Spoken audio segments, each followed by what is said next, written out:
How we doing today? I'm trying something new today where I only cover one ear with my headphones to see if I can stop yelling at you guys. Um, Good morning, Sergio. Yesterday my wife was like, dude, you yell. It's like, I don't mean to. I feel deaf. So, can you guys hear me okay? Everybody's good? I don't have to scream, hopefully. Welcome to the room. It's good to have you. Expecting some new names. Don't see them in here yet, but that's okay. Good morning, Andy B. Guys, remember, let's see if I can talk. This is an educational room. The sole purpose of this room is just to help you become a better trader, to teach you to read the T3 indicators so that you can find some confidence in entering the market and some confidence in managing. I do say the same thing every day, guys. I talk about the same advantages. I talk about everything that you need to be successful with the software. And the first stop is, and I went ahead and expanded it because Ron gave me the mental. Um, Cav, I think it's a part of getting old and losing hearing. All those darn rock concerts as a kid. So like the less I can hear me, the more I make sure you can hear me. You should. It's funny when me and my buddies get together because we're all in our mid to late 50s and most of them served in some sort of war, and everybody's deaf, and it's kind of funny. Guys, today is Thursday, February 19th. We did have unemployment claims at 8:30, and then it's nothing but low impact for the rest of the day. But for you crude oil traders, you'll notice that crude oil inventories are today at noon rather than yesterday because of the holiday on Monday. So if you are a crude oil trader, you're probably not trading at noon anyway, but you'll want to keep your eyes open because it may jump and bump. And that's the only reason that we check news, is to make sure that we don't step in front of people with way more money than us making decisions. We're going to talk about this platform. That's a cool one, right? That's TradingView. We're also going to talk about this platform. This is NinjaTrader.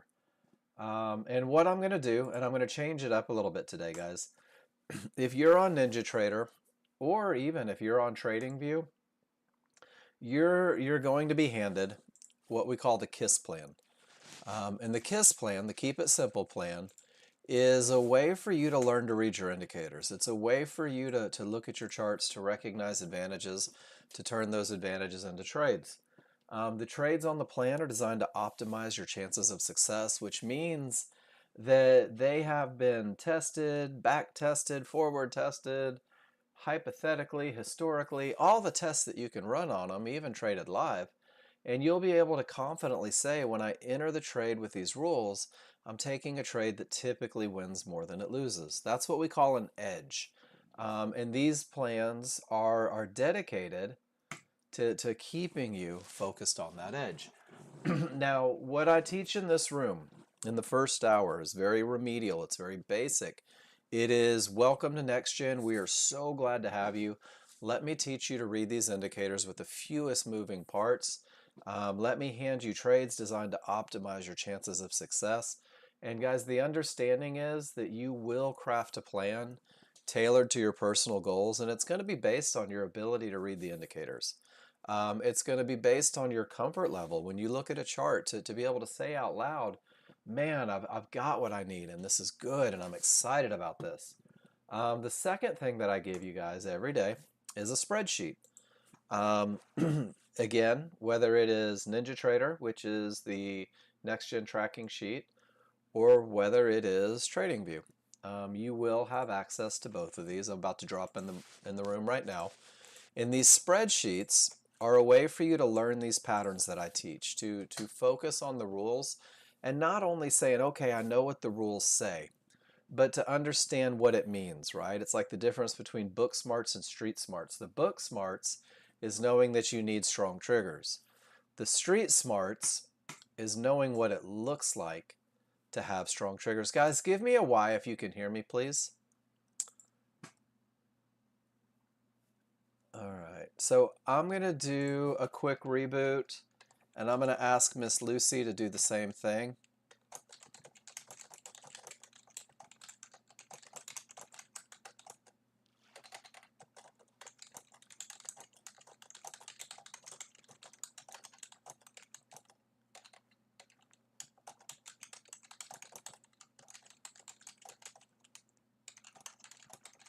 All right, so let's see. I'm going to do it on my end. I'm going to have her do it on her end, and hopefully we can get her a little audio, guys. So I'll be back in just 1 second. Don't anybody panic when the room goes black.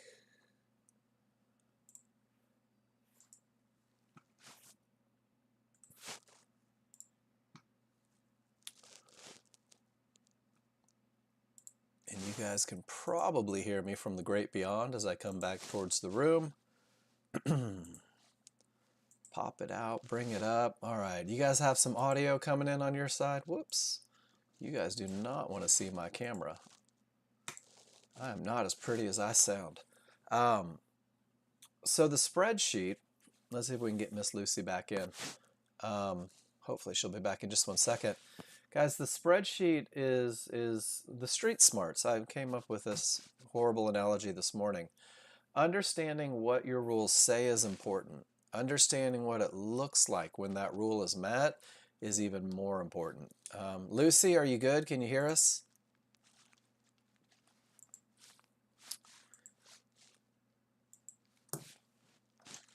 So,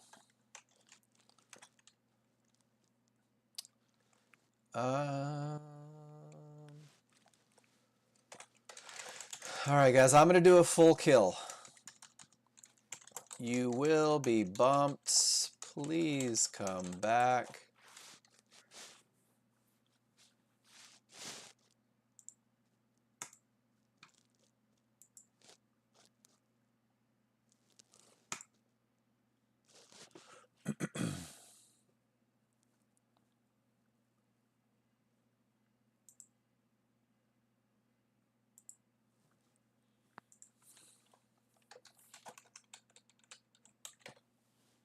Sorry, YouTubers. I know that's a pain in the butt for you, having to go through Discord audio problems, but it is what it is. We got to do what we do. All right, guys, can you hear me? We better? I'm back. Give me a Y. Boaz, Lucy, you got me? We. Did it fix it? Nothing yet. Okay. Boaz, do you have me?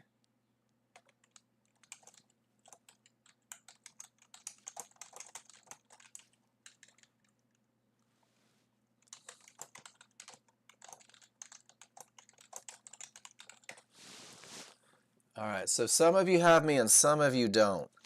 And if you, that lets me know that my stuff is working, my microphone is working.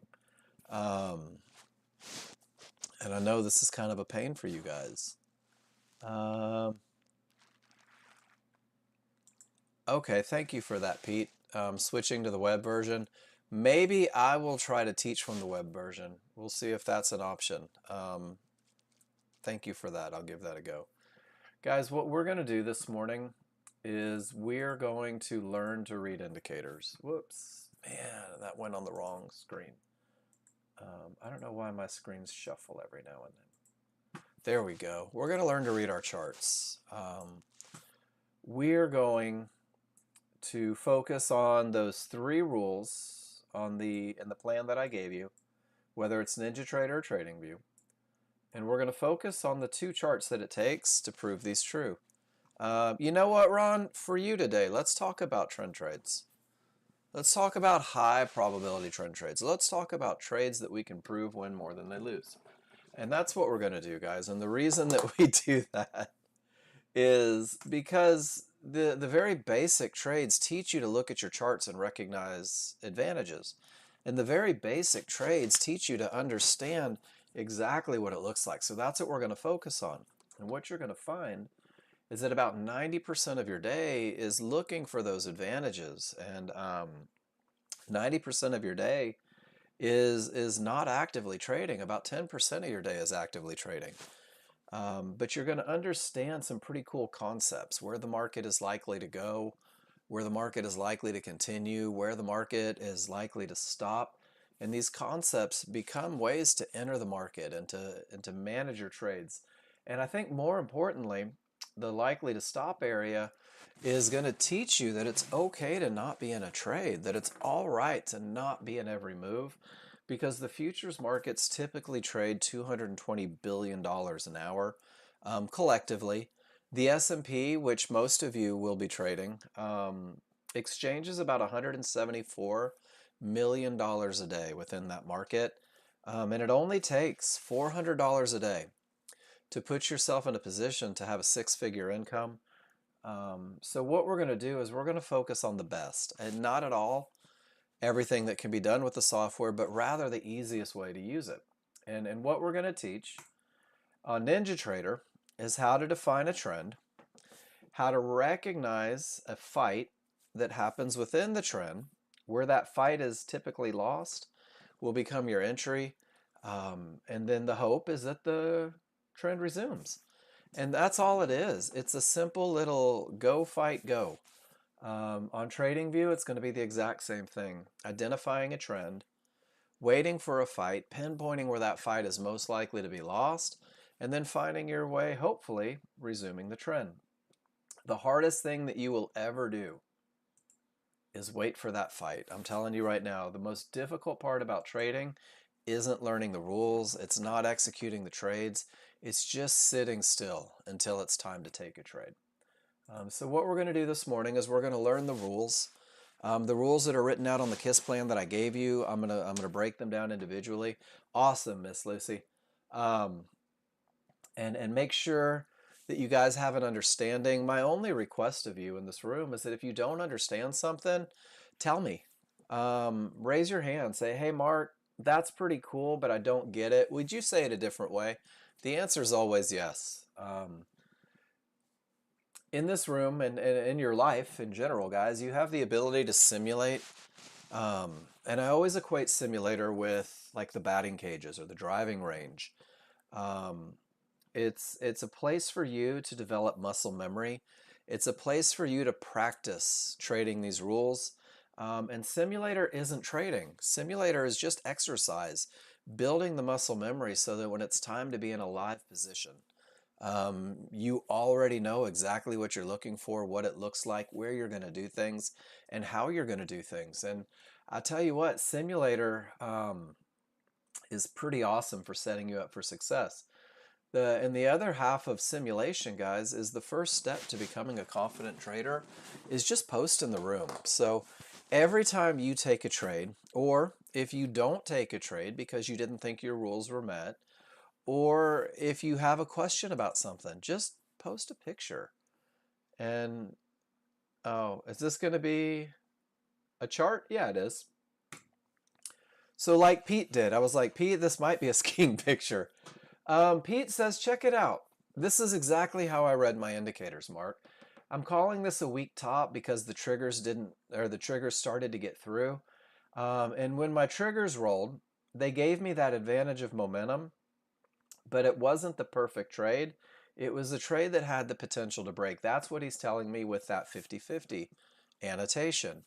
And over here, Pete says, and I love this, I jumped the fudge in based on what my large chart was telling me. And I exited at 10 ticks because my job is to make money. And then the second they even blinked and suggested they may go the other way, I took the rest of my profits. And what Pete's saying when he posts this picture is, Mark, did I read my indicators correctly? And more importantly, do you see an opportunity where maybe I could have made a little more money, where I could have managed a little different, where I could have done something just a little bit better? Pete, thanks for such a great post as I'm making this. So that is how you're going to get to where you want to be, guys. It's a lot of fun to win. I love winning trades. I became a better trader from the feedback that I received on my losers, from the mistakes I was making. So practice and post, guys. Get in the habit of flooding my room with everything. The second is keeping it simple. Um, we're building a foundation right now, not a foundation that is everything that there is to do with the software, but rather a foundation that allows us to look at a market and go back to three simple concepts, and comparing everything we do to just a couple advantages. And knowing what it looks like, knowing what the pattern looks like, knowing what your trade looks like, what your rules look like, guys. That's what makes it easy. That's what slows down a market. So that's where the spreadsheets come in. Take a lot of pictures, fill the spreadsheet up, compare what you see to what's on the spreadsheet. Track your trades, post them in, accept the feedback. And if you're posting in the room and you are logging your trades and accepting the feedback, guys, can you hear me? Is it just Raj? Cool. Reboot your Discord, Raj. All the wise means my end is working well, so it may be you. I use the task manager to kill all instances, and that seems to work best. Let's see if we can get Raj back in. So we're going to start with NinjaTrader this morning, guys. I've been teaching it the longest. A lot of the people in the room are on NinjaTrader, and then the second half of the little setup here is going to be talking about TradingView. And a lot of you are using TradingView in the funding company. Don't tell my brother that I said this, but the plan that I give you for TradingView and the trend trade that I teach has already been proven by an awful lot of our clients to be all it takes to pass one of those evaluations when you figure it out. But we're going to start with NinjaTrader, guys, and it's only 3 rules as advertised. When a rule is true, you'll be able to say I have an advantage. So when rule 1 is true, you have the advantage of momentum. 2 gives you a clear path, and 3 means that you can define an entry. A trade is all 3 things. The perfect trade, the high probability trade, means that each indicator on every chart agrees with the rules for the trade. So as a brand new user, what you're really doing is you're looking for these 3 advantages so that you can enter your trade because the rules are met. Now, you will, no doubt in my mind, once you learn how to look at your chart and speak out loud in terms of advantages, you'll begin to notice if 1 or 2 go away, and you'll be able to know that the likelihood of success has changed a little bit on your trade, that you've gone from high probability, where everything agrees, to medium probability when one of your advantages has gone away. And guys, this is the majority of your trades. So when you get good at your chart reading, you begin to see more opportunity, but you have to manage these just a little more assertively. And you'll also be able to say, egads and little fishes, 2/3 of my good stuff is gone. I choose not to enter. There's too much movement in this market. There's too much money available. I don't have to take what's called a low probability trade. So we're going to break these 3 down. It only takes 2 charts to prove these true. We use a large chart first. It's a very slow chart. It's a broad stroke of a brush. It shows the overall opinion of the market, if you will. It will define the direction, meaning the trend that we're looking for. It will define the momentum, that first advantage that we demand through rule number 1. And it will define the areas that could become problematic and keep us from having a clear path. Rules 1 and 2, 2/3 of your advantages come from the first printing bar on a large chart. That's all you need to define direction, momentum, and areas. When the rules are true, and hopefully only when the rules are true, your market may be trading way down here. And this is where what we call the fear of missing out really kicks in full tilt. You're like, oh my gosh, they're going without me. I can't believe it. How am I going to make money? And then your small chart, that refinement chart, the second chart we go to, the entry chart, is going to show you that fight that we rely on. And your rules for entry define right where that little fight is most likely to be lost. And it shows the fight and typically continuation if this is one of those winners. And all of this for entry takes place inside of 1 bar. Now your large chart looks like it sprouts a tail or a wick, some of you call it. That wick is this pullback. And we use the small chart to define and predict exactly where that wick is most likely to stop going up and start going back down. That's going to be your entry rules on the 3rd chart, or on the 2nd chart. We use this because Oh, gosh, this was hard for me because I'm a little bit of an egomaniac. I'm not in charge of the market. My opinion means nothing. The market doesn't know I exist.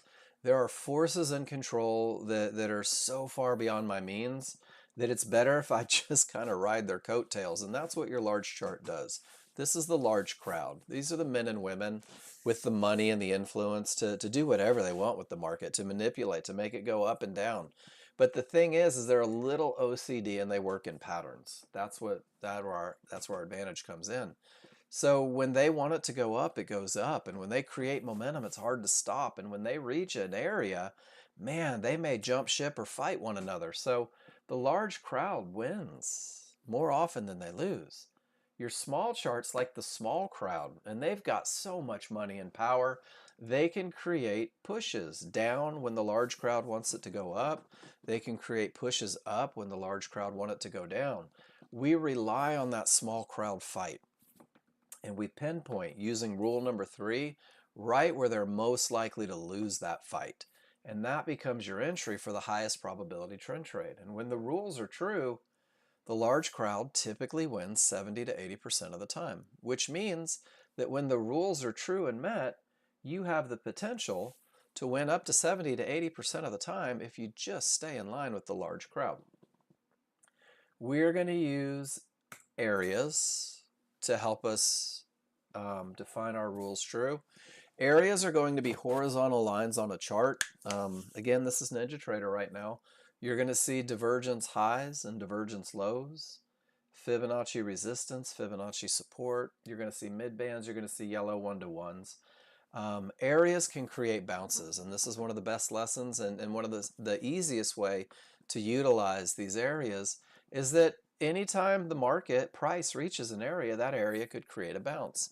If you believe that, you're less likely to trade into a trend stopping area. And if you believe that, you're more likely to wait for an area to create the bounce in the direction of an already established trend. So areas, anytime the market's in an uptrend, areas behave as resistance. And when the market is in a downtrend, areas behave as support.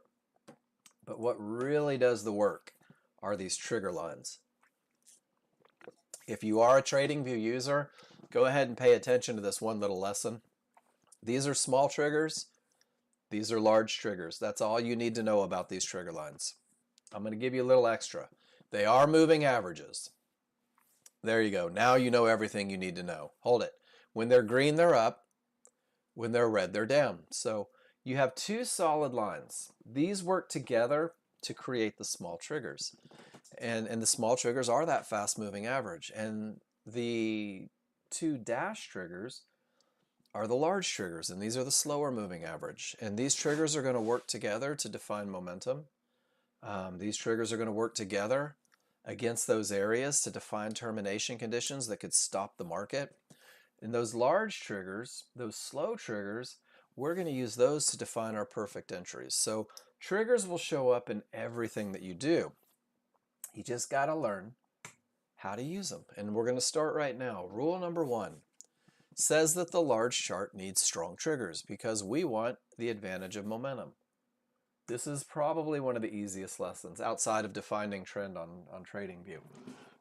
When the background is green on your large chart behind that first bar, you're in an uptrend, which means that if you're following the KISS plan that I gave you in the room, your rules say the only direction you could ever take a trade is up with the trend. If it's red, it's down. What it means to have strong triggers, what it means to have that advantage of momentum is that in an uptrend, your small triggers will break above and away from your large triggers, which are widening, opening up.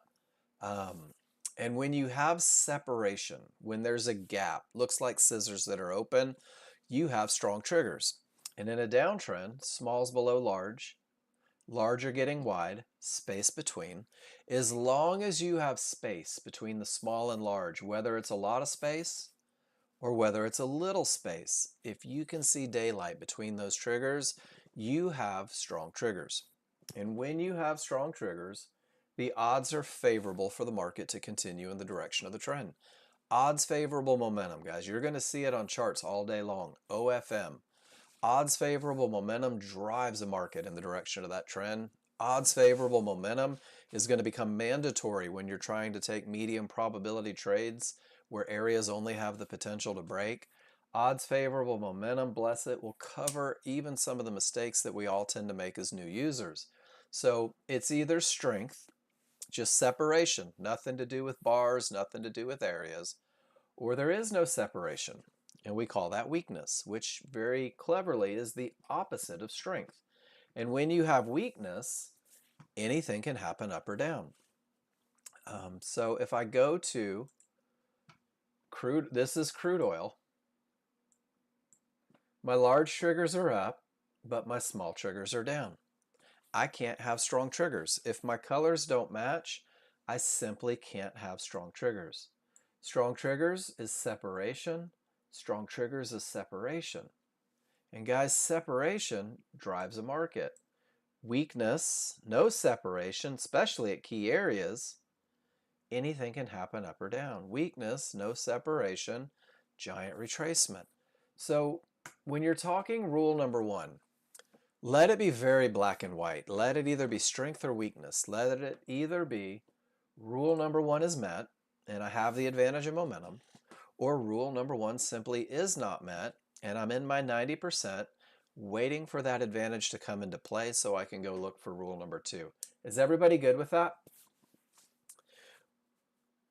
Awesome. So when you have momentum, when there is strength, we're going to make sure that there are no termination conditions in the way. Termination conditions, the technical term is a Fibonacci-based indicator with the potential to reverse the market. Termination conditions will be areas on your large chart. Areas on the large chart are where the large crowd makes decisions, where the buyers buy and the sellers sell, where those two opposing forces fight one another, and you're going to know about them before you ever reach them. And there's a very simple recipe for defining an area as a termination condition, and it starts with allowing the large crowd to get there, meaning that the price bars reach an area of resistance, or the price bars reach an area of support. And when price reaches an area, that's the first part of the phrase. All you have to do is ask yourself, where are my triggers? If all four trigger lines remain below the area of resistance, that area of resistance is a termination condition. And that area of resistance will do one of three things. It will either break and the trend will continue. It will potentially reverse, sending the market going the other direction, or the buyers and sellers can't get their poop in a group, and you're going to see fights right at those areas. I never know what the reaction is going to be. So rule number two says, if price reaches an area, price bars get there, we're done with price, count your triggers. If zero triggers are through resistance, if zero triggers are through support, if zero triggers are through resistance, that's what it'll look like in a live market. Absolutely no trades initiated into that area. Is everybody good with that?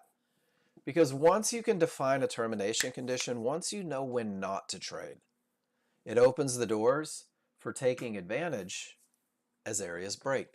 So we're going to go through the trigger counting again. Price reaches a line. Price reaches an area. Zero triggers have made it through. Because of no triggers, this is a termination condition. My highest chance of longevity in the market is doing absolutely nothing and waiting to see what the reaction is. If two of the four triggers break through with momentum, because we don't even look for rule number two without momentum, now this area does have the potential to break, but it's not your best look. It's not your highest probability look. It is not your optimizing chances of success look. So in the KISS plan, it is still absolutely no trades. If three of the four trigger lines get above the line, now this is your best look for a breakout. This is the look that sets you up to see if your rules are met for the medium probability trend trade on your trading plan. It's called a 50-50 trade because 50% of your triggers have made it through the area and 50% have not. That's the only reason. It's not an odds of winning. And guys, with this look and a couple rules met, you can capitalize on that potential to break. And you're going to find that the majority of your trades kind of fall into this range. But once all 4 trigger lines, both small and large, break above the line, has nothing to do with the price bars, has nothing to do with the color of the line. It is 4 trigger lines. Well, now your path is clear. And with that clear path and with that momentum, now you can say, cool, I can go look for an entry. So let's go back. We'll look at crude real quick. Price reaches yellow 1-to-1s. Triggers don't break. Big ugly reversal. Price reaches resistance and a divergence high. Triggers don't break. Giant untradeable retracement right back to support where none of the triggers break below, and that's where the reversal happens. 3 of the 4 triggers get above resistance, but that's only potential. I would bet dollars to donuts, because that's a pretty solid bet, that if you looked right here on a smaller, faster chart, you would see divergence. Let's go see. I hope I'm right. There it is. That magenta line letting me know that there was a loss of momentum. Guys, I didn't rehearse that. That's actually the biggest reason the potential to break fails. So that is one of the rules on the KISS plan, is if divergence prints, don't take that trade. That's what we call avoiding a loser. The big untradeable bounce goes all the way back to Fibonacci support where the triggers don't follow. So look at this, 1, 2, 3 areas of support where the triggers didn't break, and it's not surprising that the market flew up. 2 triggers through, not your best look for a breakout. And with 2 triggers through, didn't even need the divergence. It's not your best look. It's not optimizing your chances of success. Once again, a big avoidable loser. Guys, rule number 2 is going to keep you in that 90%. There will be times when your areas are stacked and you just can't seem to get a clear path. There will be times where you begin to get frustrated thinking that you're never going to make money in a market because the market won't give you your advantages. Look at that again. This is the S&P. But what happens, guys, is eventually it does break out. Eventually there is a clear path. And you can have a clear path from the breakout. All 4 triggers break through an area. You could have a clear path from a reversal where everything rolls, gives you that momentum, and nothing in the way. So they will happen. Someone said yesterday in the room, it always sucks waiting for your rules to be met until they're met. And then you get confident and you're ready. And the easiest trades my NinjaTrader users will ever take will have a clear path after a breakout with momentum, or we'll have a clear path after a reversal with momentum. And these tails are where you are going to pinpoint your amazing entries and hopefully ride that momentum with nothing in the way to the next key area. So is everybody good? Separation is strength, guys. That's your momentum. And here, let me give you this. I give you guys as much as I can to make it easy on you. Separation is strength. Learn that phrase. You'll know when you have strong triggers. You'll know when you have the advantage of momentum. Price reaches, no triggers through, no trade. If you learn that phrase, you'll probably never trade into a termination condition. Actually, you'll probably trade into a bunch of them, but you'll get sick of losing eventually. And now we're going to use the language for entry on the smaller, faster chart. We are going to learn this phrase because it means that you're going to be able to call your shots, to wait for the market, to force the market to come to you rather than chasing. You're going to use a limit order, which means that you literally are waiting for the market. You're going to buy or sell a pullback. That's that small push against the large chart trend, and it's going to start with a reversal bar. You're going to buy or sell that pullback at an area because areas are bouncy. Your areas, the only areas on the list, Fibonacci support or resistance, yellow 1-to-1s, or a mid-band. But here's the most important part for getting the absolute most out of this methodology. That area must be inside of triggers. Your large triggers on your entry chart will show you right where the retracement is most likely to go. It'll show you right where the market is most likely to bounce using those areas. So I want everybody to take a deep breath and say it. Use a limit order to buy or sell a pullback at an area inside of triggers. And if you learn that phrase, you will never miss your entry pattern. You'll know exactly where it's coming from. And all you'll have to do is patiently wait for the fight. So this would be when the large crowd, I like using that when the large crowd, when the people in charge, when the men and women that create the pushes, they have told you that you have the advantage of momentum. They have shown you that there's absolutely nothing in the way and that this is a market where the odds are favorable for it to continue up because there's nothing in the way to create a bounce. The first two rules are met. And now we're going to wait for the small crowd to fight, guys. And their fight begins on the smaller, faster chart with a reversal bar. The reversal bar is not your entry. This is actually putting you into a little loss of momentum on the small chart, not the big chart, that will allow us to get back to our perfect entry. Once the reversal bar prints, and long before with a little bit of study, you're going to know that the large triggers, there's two sets on your small chart, one from each chart. The large triggers will define where the retracement is most likely to go. So these down bars are likely to continue somewhere from the very top of the line to the very bottom of the line. Inside of those large triggers, that's your retracement zone. But triggers aren't bouncy. Triggers are not your entry. My rules say that I will buy that pullback at an area inside of those triggers, inside of that retracement zone, at a mid band, at a yellow 1-to-1, but not at this fib because this fib is not inside of triggers. It's not a part of the entry equation. It's not where the advantage of rule number 3 is still in play. Because the large chart is screaming north with nothing in the way, your limit order waits just above the highest point of support, maybe a tick or two even. And if the small crowd gets to you, you're in the highest probability trend trade ever. You have the advantage of momentum. Your path is clear. You've defined your entry area, and you are in a trade that typically wins 70 to 80% of the time. And this is your first trade. And your first trade has taught you to read your indicators to recognize advantages.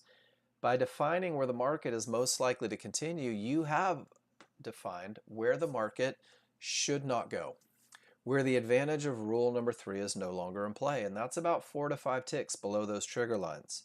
Your initial stop in the KISS plan will have a protective stop 4 to 5 ticks below those triggers, and you will gleefully accept that loser if the small crowd can push through everything designed to make them go up.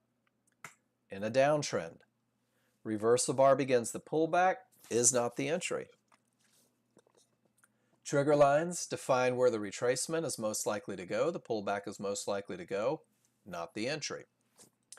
Areas within that retracement zone, areas inside of triggers, are where the market is most likely to bounce and continue in the direction of the large chart advantages.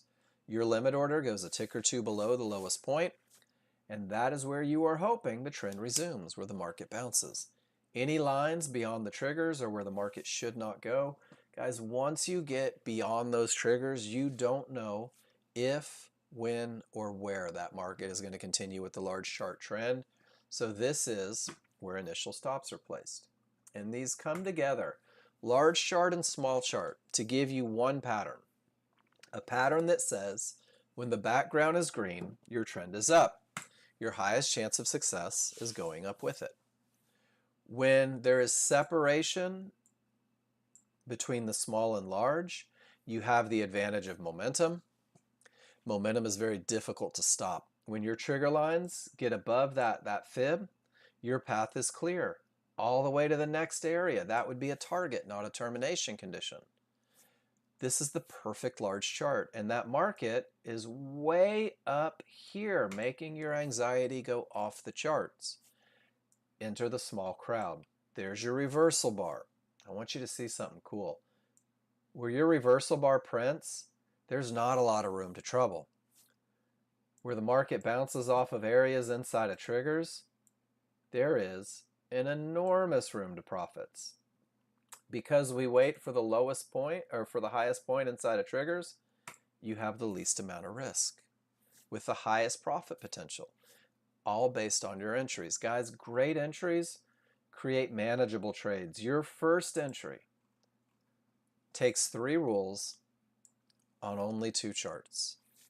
Your KISS plan gives you a way to manage that perfect entry, to understand that your stop goes where the market should not. And guys, the KISS plan is even really focused on getting you guys paid, because for whatever reason, we all have a reluctance to take profits because what if there is more? So I'm going to go through the KISS plan management before we get into trading view.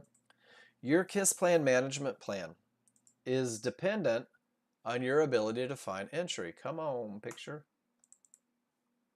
It's a blackout. What happened? There it is. So it's nothing but if then. As you learn to read your indicators, guys, as you learn to trust the methodology, I encourage new users to try to trade the KISS plan to the letter on their simulator, because it does a couple things. One, it shows you exactly where your stop goes. So if my entry is a tick or two below the lowest point of resistance inside of triggers, great entry. My initial stop is 4 to 5 ticks beyond the triggers. This is where the market should not go. And you will know your risk before you ever enter the market, guys, and you have to accept that risk. If you don't, it's probably better to not take the trade, because if you put your stop by areas inside of triggers, it could get hit. The market could go without you. If you leave it in the retracement zone, it could get hit. The market could go without you, guys. There's only one spot where the advantage of rule number 3 is gone. It's about 4 to 5 ticks beyond. Your initial targets are $100 and $200. That's it. This is based on 2 contracts. Simulator, guys, don't freak out. Let it happen. So one of 2 things are going to happen. I'm either going to get stopped out. This was $150 per contract. That's where that stop was. I am knowingly and willingly risking $300 on this trade because it is the perfect trade that typically wins more than it loses. My targets are already in place. If they don't hit my stop, which is always a wonderful thing, it means that I got a reversal bar in the direction of my trade. And this reversal bar is going to let me redefine where the market should not go. And I want to give you a little bit of that methodology. When the trend is down, right, we wait for the trend. We pinpoint where the fight is most likely to be lost. This reversal bar lets me know that at least in the moment, the fight has been lost. The buyers tried and they failed. Your new stop is 2 ticks above that reversal bar, which means that your $150 per contract is now down to $30 per contract. Great entries create manageable trades, guys, and this methodology allows you to preserve equity. It doesn't guarantee a winner, but what it does is it says, hell, that's a $60 loser. Anybody that's ever traded futures knows that's not a very big loser. And you're going to see people in this room buying and selling high and low ticks, having $30 or $40 of risk on a trade. If they don't hit your stop, it means that they made it to the first target. And if price reaches your first target, 1 contract is automatically removed. Those funds go into your account. And with 1 contract remaining, you're going to move your stop to break even. And it's important that you recognize that I didn't say where the market shouldn't go. Break even is not at all where the market shouldn't go. It's right below an area inside of triggers. But we're going to go break even so that you can develop a little bit of trust, so that you can say to yourself, I've already been paid. I've made $100. Life is good. I'm not scared. I'm going to hold that position because my large chart has momentum, because my large chart has a clear path, and I'm going to learn to trust this methodology with absolutely no risk. And guys, you're going to get hit break even a lot. I'm not going to lie. And you will develop a plan that probably doesn't go break even after the first profits. But until you do that, this is your happy feeling, reminding you that the only reason you took the trade in the first place is because your large chart is screaming down with nothing in the way. And it keeps you from focusing on tick after tick after tick, driving you mad. And here's the cool thing is if you don't get stopped out at break even, it means that they went to your second target, which is only $200 away from your great injury, which makes this a $300 trade. Typically, these $300 trades happen in about a minute and a half, I think. And $300 a day, I just want you to see this. If that's the best you did every day over the course of a trading year, it's a $75,000 year. It doesn't take a lot of money to make a lot of money because it's consistency every day. So that whole KISS plan is not only written out for you, but the step-by-step pictures are in that spreadsheet that I gave you. So you have, if you are my NinjaTrader users, you have rules, you have pictures of what it means to have the rules met, not only on your plan, but a bajillion of them over here in the spreadsheet. I would encourage you to take your own, and you have a way to manage it. And once you learn this trade, it also has the second trade. So are there any questions about NinjaTrader? And this is your pattern, guys. You can go back and you can circle on a large chart. Let's see if we have an example. Where the rules are met. Do we have anybody catch a trend trade today? I don't watch ES a whole lot.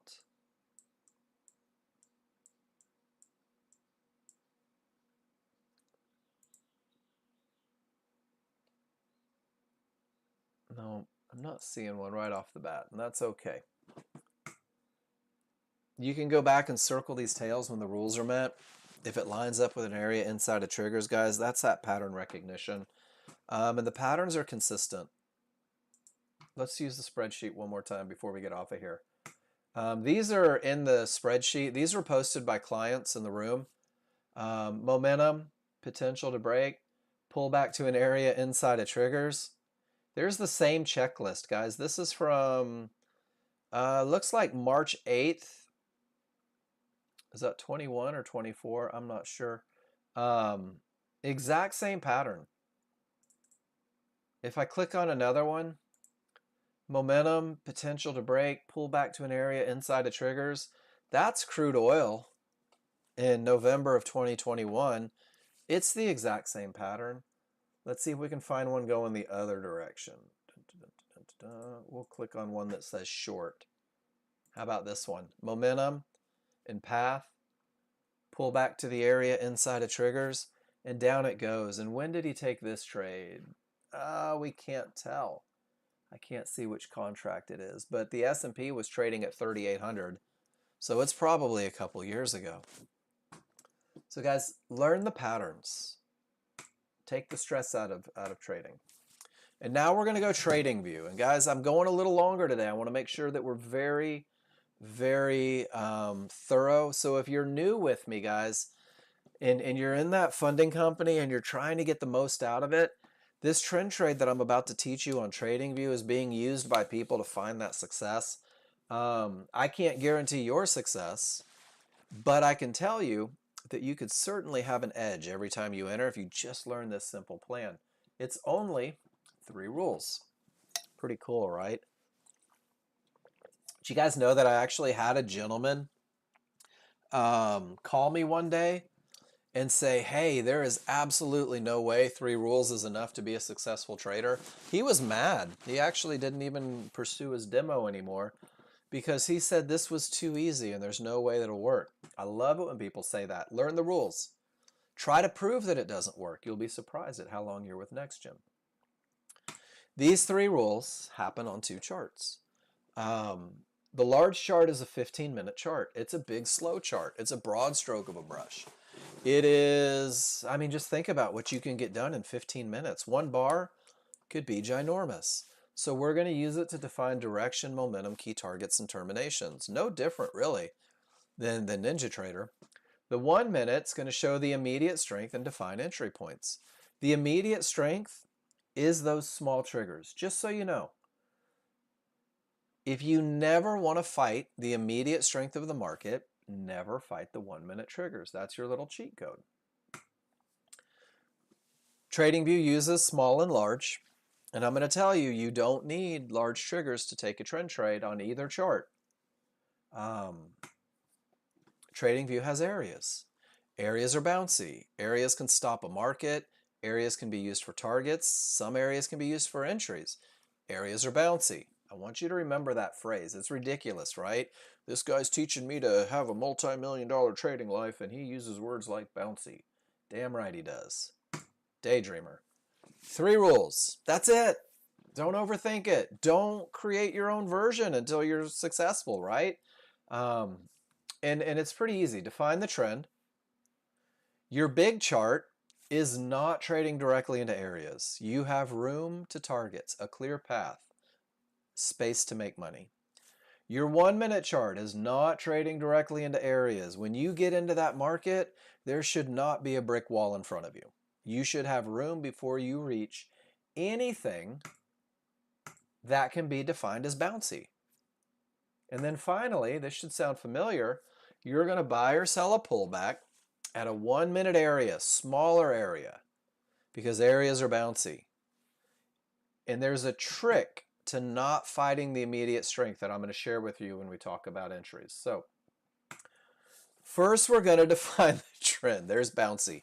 First we're going to define the trend. It's not Friday, Ron. If the small triggers on my large chart are pointed up, not left to right, if they are pointed up, the market is in an uptrend. My rules say only look for rules to be met to go long in the direction of the trend. If my small triggers are pointed down, not left to right, I'm in a downtrend. I'm only looking for rules to be met to go down with that prevailing trend. So it's either up or it's down. If you can't tell, they can't tell, which means that you don't have that edge. Rule number 1 is deceivingly simple. From wherever the market is trading, from wherever you plan on taking your entry, you have to have room before you hit an area, which means, well, those triggers are left to right, aren't they? That's a horrible example. There we go. These triggers are up. This is the S&P. And because the triggers are up, I'm looking for long. And from where the market is trading currently, I've got room before I hit an area. Is everybody good with that? Miss Lucy, does that make sense? My new TradingView people? The triggers are up, the trend is up, and there is all sorts of room before I run into an area. Rule number 1 is met. Rule number 2 says, and rule number 2 means you've got to be able to define entries to really make sure that it's met. From my entry spot, there must be room for profit before I reach an area, which means that if my entry is here, I'm looking up and I'm saying, is there an area in my way? Do I have room to make money? Now, how much room is going to be dependent on you? I can't make that choice for you, but I will give you a pretty solid baseline. $200 between your entry and trouble gives the average new user enough time to react if they need to change their mind on a trade. So from wherever my entry comes, I want at least $200 before I hit a line that could create a bounce. As you get stronger in your indicator reads, that number will probably go down. My number is 100. That's my minimum. If I can't make $100 before hitting something on either platform, I simply choose not to take the trade. I'm a little demanding, and I force the market to give me the perfect trade, because if it doesn't in the moment, it will eventually. I know it's coming. So when the trend is up, when the 15-minute has room to trouble, then I'm going to go to the small chart, and I'm going to go ahead and start picking out my entry. So because the small triggers on my small chart roll down, this is your fight. This is the beginning of the fight. This is the start of the pullback. Because they roll down, guys, I will literally, and I've done this a million times, I will draw a box around whatever area is lower. That's it. I'll say, okay, I have to buy a pullback because my trend is up. This has to be in the equation or it's not a trend trade. My rules say I have to buy the market at an area, one-to-ones, mid-band zones if you have them. And guys, here's your trick to never fighting the immediate strength. Wait for an up bar. And that up bar, both corners, will finish above those small triggers. The immediate strength is down. We want to get on the good side of immediate strength. And from an area, that's where the market is most likely to bounce and continue up to the next thing that creates a bounce. Look at that. Boing. So learn the language, define your trend, room on the large chart, and from wherever I take my entry, room on the small chart. I think rules 2 and 3 kind of go together. In a downtrend, the small triggers turning up is the change of the immediate momentum on my smaller, faster chart. This signals the beginning of the pullback. I can draw boxes around areas in the distance, and I can say, you know what? I don't have a trade. My rules aren't met. I have nothing to do until price reaches the area. And then I still have nothing to do until the market gives me a reversal bar from that area that finishes on the trade side of the triggers, the weak side of the triggers, the correct side of the triggers. Because this is where I'm no longer fighting the immediate momentum. And if it happens before an area, I sit on my hands because areas are bouncy. And that's where the market is most likely to continue down with the prevailing trend. Does that make sense? Are we good on this? I'm telling you right now, I'm teaching my wife this trade starting May 1st, so I need to make sure that I'm teaching it right. When the triggers are up, I'm excited to go up with them. When there's room to trouble, nothing in the way, then and only then will I turn my attention to my smaller, faster chart, and I will patiently wait for the small triggers to turn against the large chart direction. This is the beginning of the pullback. And once this happens, I'm looking lower. It might be 1-to-1s. It could be a mid-band. I don't know. But until price reaches the area, there's absolutely nothing to do. And guys, in this case, it was 1, 2, 3, 4, 5, 6, 7. It was 8 minutes until price reached yellow 1-to-1s. And then once it did, I didn't just jump in all willy-nilly like a Yahoo. I forced the market to give me exactly what I want. A reversal bar up where both corners finish above those small triggers, because this is where the small chart is most likely to ricochet and begin its ascent in line with the large chart. In a downtrend, first the triggers are down, and then there's room to trouble. Then and only then will I go look for an entry. Because my small triggers roll up, I wait for a pullback to a higher area, and then for a down bar that closes on the correct side of the small triggers. Your trend trades will look the same every time you take a trend trade. The order of operations will be the same every time you take a trend trade. And for those of you on the S&P, I put my ATM strategies for KISS plans, both crude oil and S&P, in the room. So now TV management ideas. Before you ever get off the large chart, you'll know how you're going to manage your trade. So when the 15-minute chart is up, I choose to go up with it. When the 15-minute chart has room to trouble, I go look for an entry. But before I go look for an entry, I'm going to add one step to the process, guys. This is the beginning of management. Where is the most current price? This is just a blown up picture of this one. This is 3 panels. Where is the most current price, the highlighted price, the active price, in relationship compared to the small triggers that have defined my trend? And they're either left, right, or inside. It's pretty easy. If I am left of the small triggers, guys, this is the strong side of the small triggers. This is where bigger moves are more likely.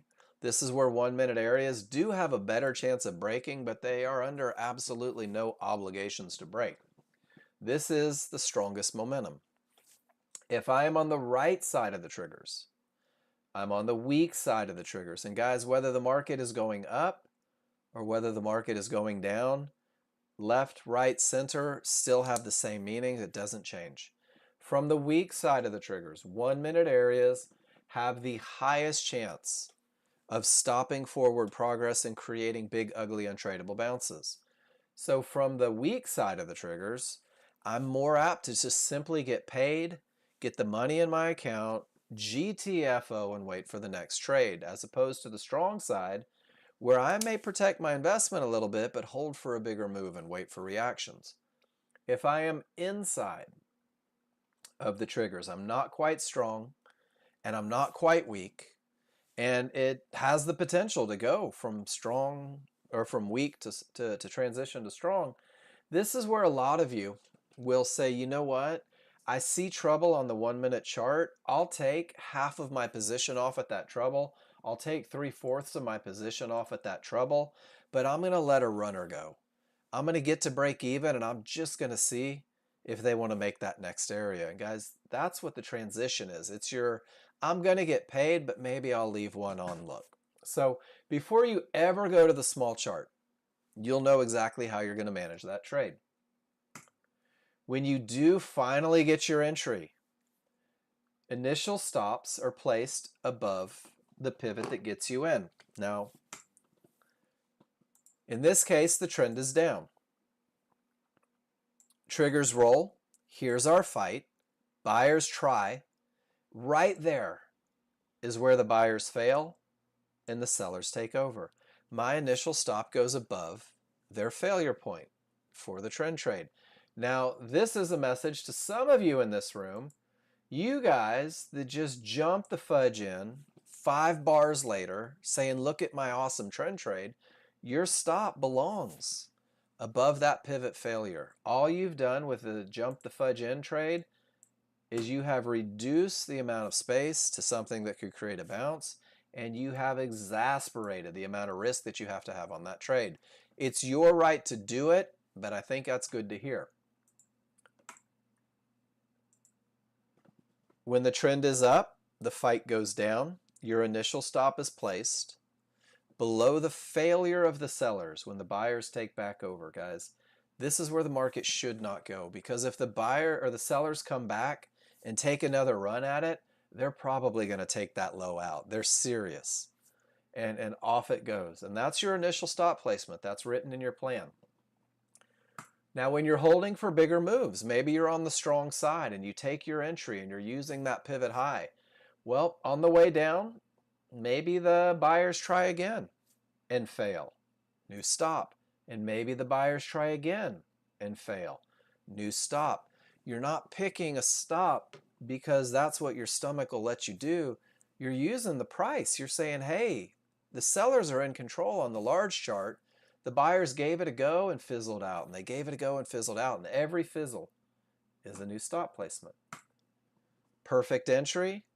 Sellers give it a push and fail. New stop. Sellers give it a push and fail. New stop. New stop. And guys, you can move a stop 7, 8, 9, 10 times before you finally take profits from that strong side. When you're looking for the bigger move, it's not uncommon.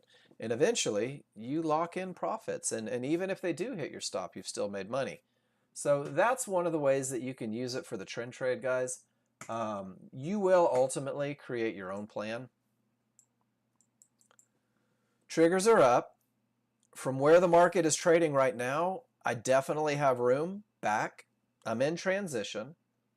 Because my small triggers rolled, I need to pull back to an area. But I would need to close above the small triggers with room to targets. Does that make sense, everybody? Triggers are up. I'm in transition.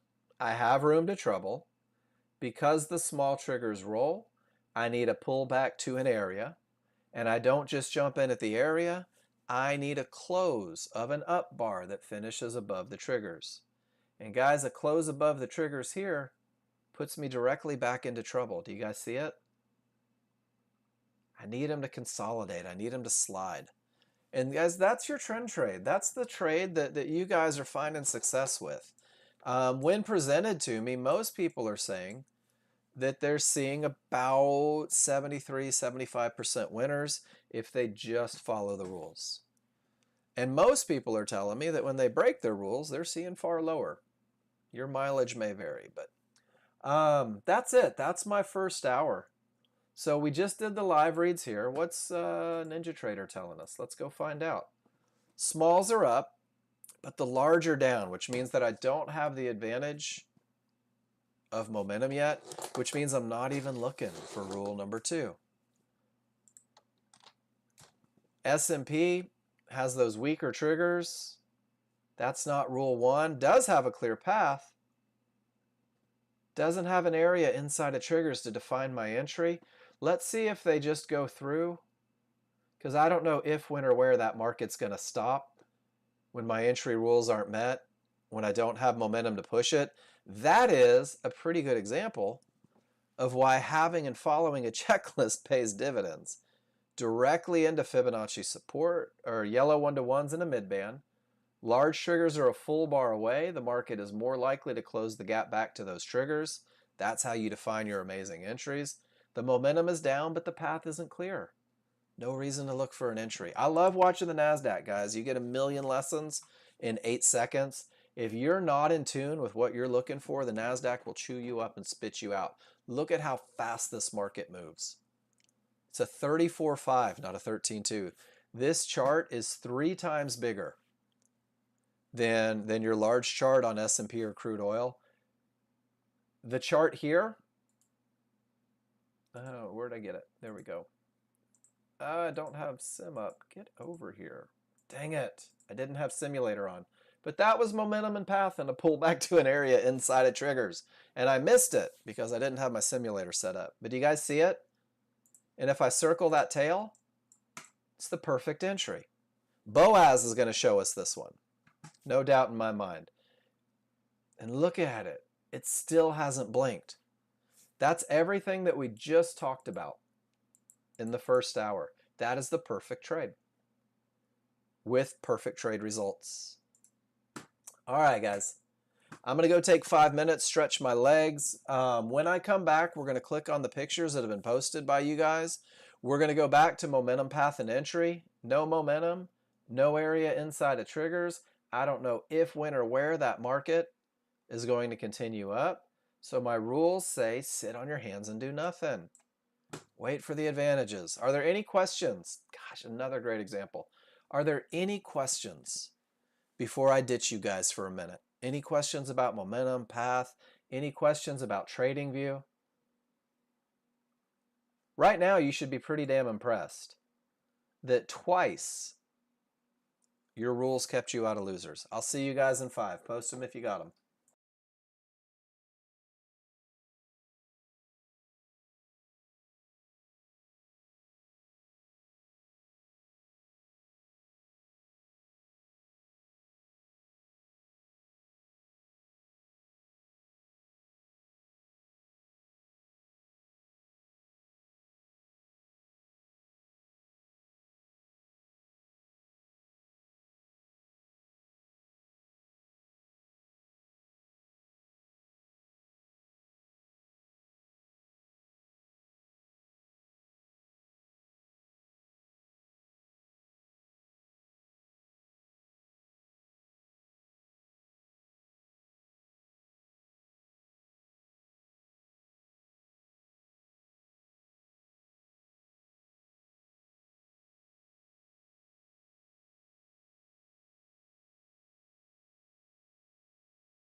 Second hour, I'm going to click on all the charts that have been posted. Starting at 3:30 in the AM. I love it that you guys posted all hours. Remember that it's not my job to be the trade police. It is not my intention to tell you what you can or cannot do. But what I will do is I will go back to the basic chart reads on everything. Some of you have plans outside of the very basic chart reads, but what you guys will find, and what I really want you to get out of this, is that whatever you do with this software, you will essentially be able to go back to momentum and path. And Alessandro, you're absolutely right. All the momentum, nothing in the way. That tail is a potential entry. I don't even know what market this is. With that momentum and room to trouble, that tail is a potential entry. So this is where you could circle those tails with the rules met and go look on the smaller, faster chart and see if it fits them for entry.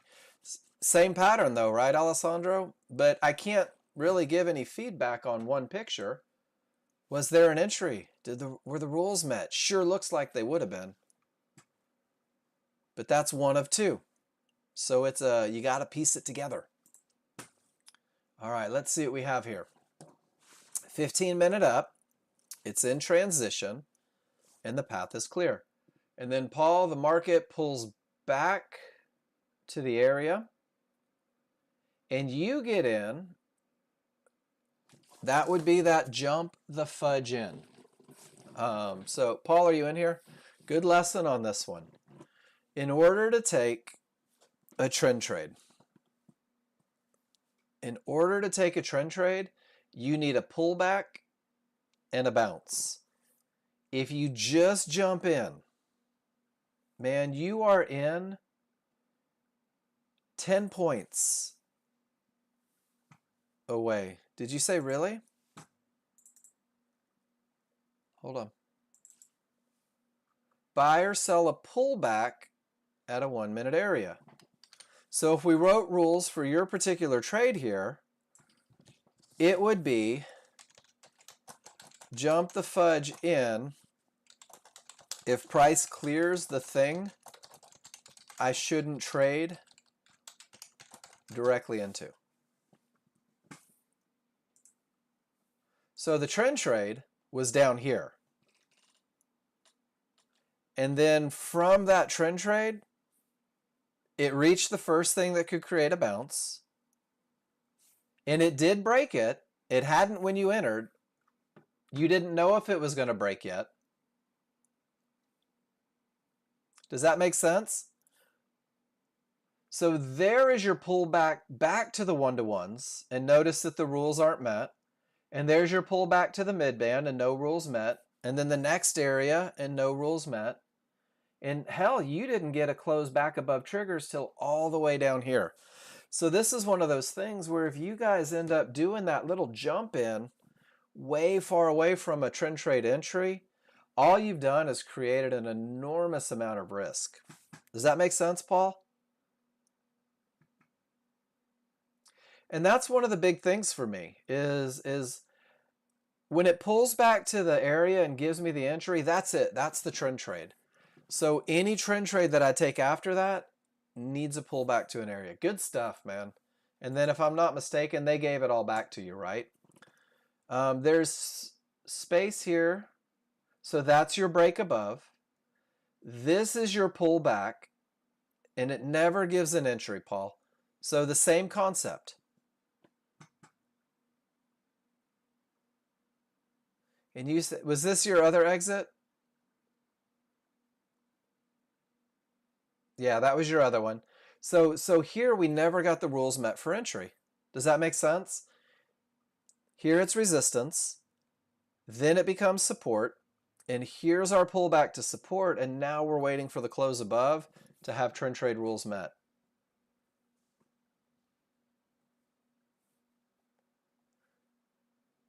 All good on that concept? And I think it's the patience piece. I think that it's the small triggers rolling against us that helps create that patience. And then check it out. Sure enough, pulls right back to the area. Small triggers roll, pulls back to the area, closes above the small triggers. Paul, do you see how that is the perfect trend trade? And it means that you had to wait a minute, right?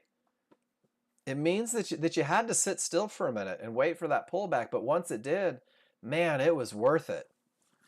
It was so worth it. This bar is perfect. Why? Because it's an up bar that closes both corners above the small triggers after a pullback. So always go back to the language. To define an entry, I'm going to buy a pullback. This is for everyone, not just you. I'm going to buy a pullback. A pullback means that the small triggers rolled. Whoops, wrong one. And it came back to an area of support. That's my at an area. Close above the smalls. Let me give you the zoom on it. Oops. Remember when I said that you don't need the large triggers for a trend trade? Here's your small triggers down here. There is the bar closing above it. And you're thinking to yourself, oh no, it didn't close above. But those are your large triggers. They closed above the small triggers beautifully. Does that make sense? So that is the perfect trend trade entry. And sure enough, it worked like a champ. That was the easy money. Good stuff. And then same thing, triggers down, room to trouble. There's your pullback to resistance. There's your close below. There's your run to support. It's that pullback that sets you up for the trend trade. It's that retracement. It's that couple bars that get you back to support, or that 8 bars that get you back to support or resistance. That's where they try. So triggers up, right? And the market goes up, and then there's the pullback, and then Wayne gets in with the close above, and it's easy money all the way up. And that looks exactly like your trend trade, doesn't it, Paul? Doesn't have to be a huge pullback, but those triggers roll, and then it gets back, and then all we're doing is patiently waiting for that bar. And that's where all the magic happens that typically launches the market back in the direction of everything your large chart told you it wanted to do. What was the question?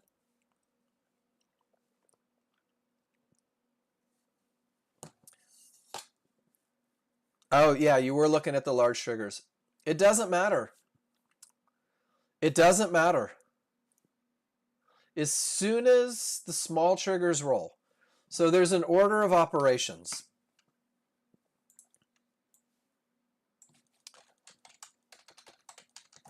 Small triggers roll down. That has to happen. Price pulls back to an area. Might take 2 bars. Might take 1 bar. Might take 10 bars. Just depends on how far away the area is, Paul. Then close above the small. That's it. That's the language that you have to learn. First the triggers roll, then it comes back, then it closes above. If the triggers don't roll and it comes back, maybe a momentum trade. But for the trend trade, all those things have to happen to create the trend trade. Great job, Blaine.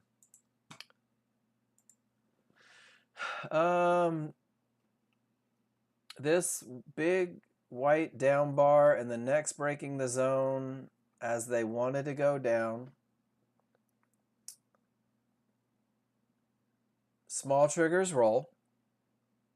Pulls back to the area. So Wayne, you didn't wait for the close below. and you didn't have the momentum for a momentum trade. Does that make sense?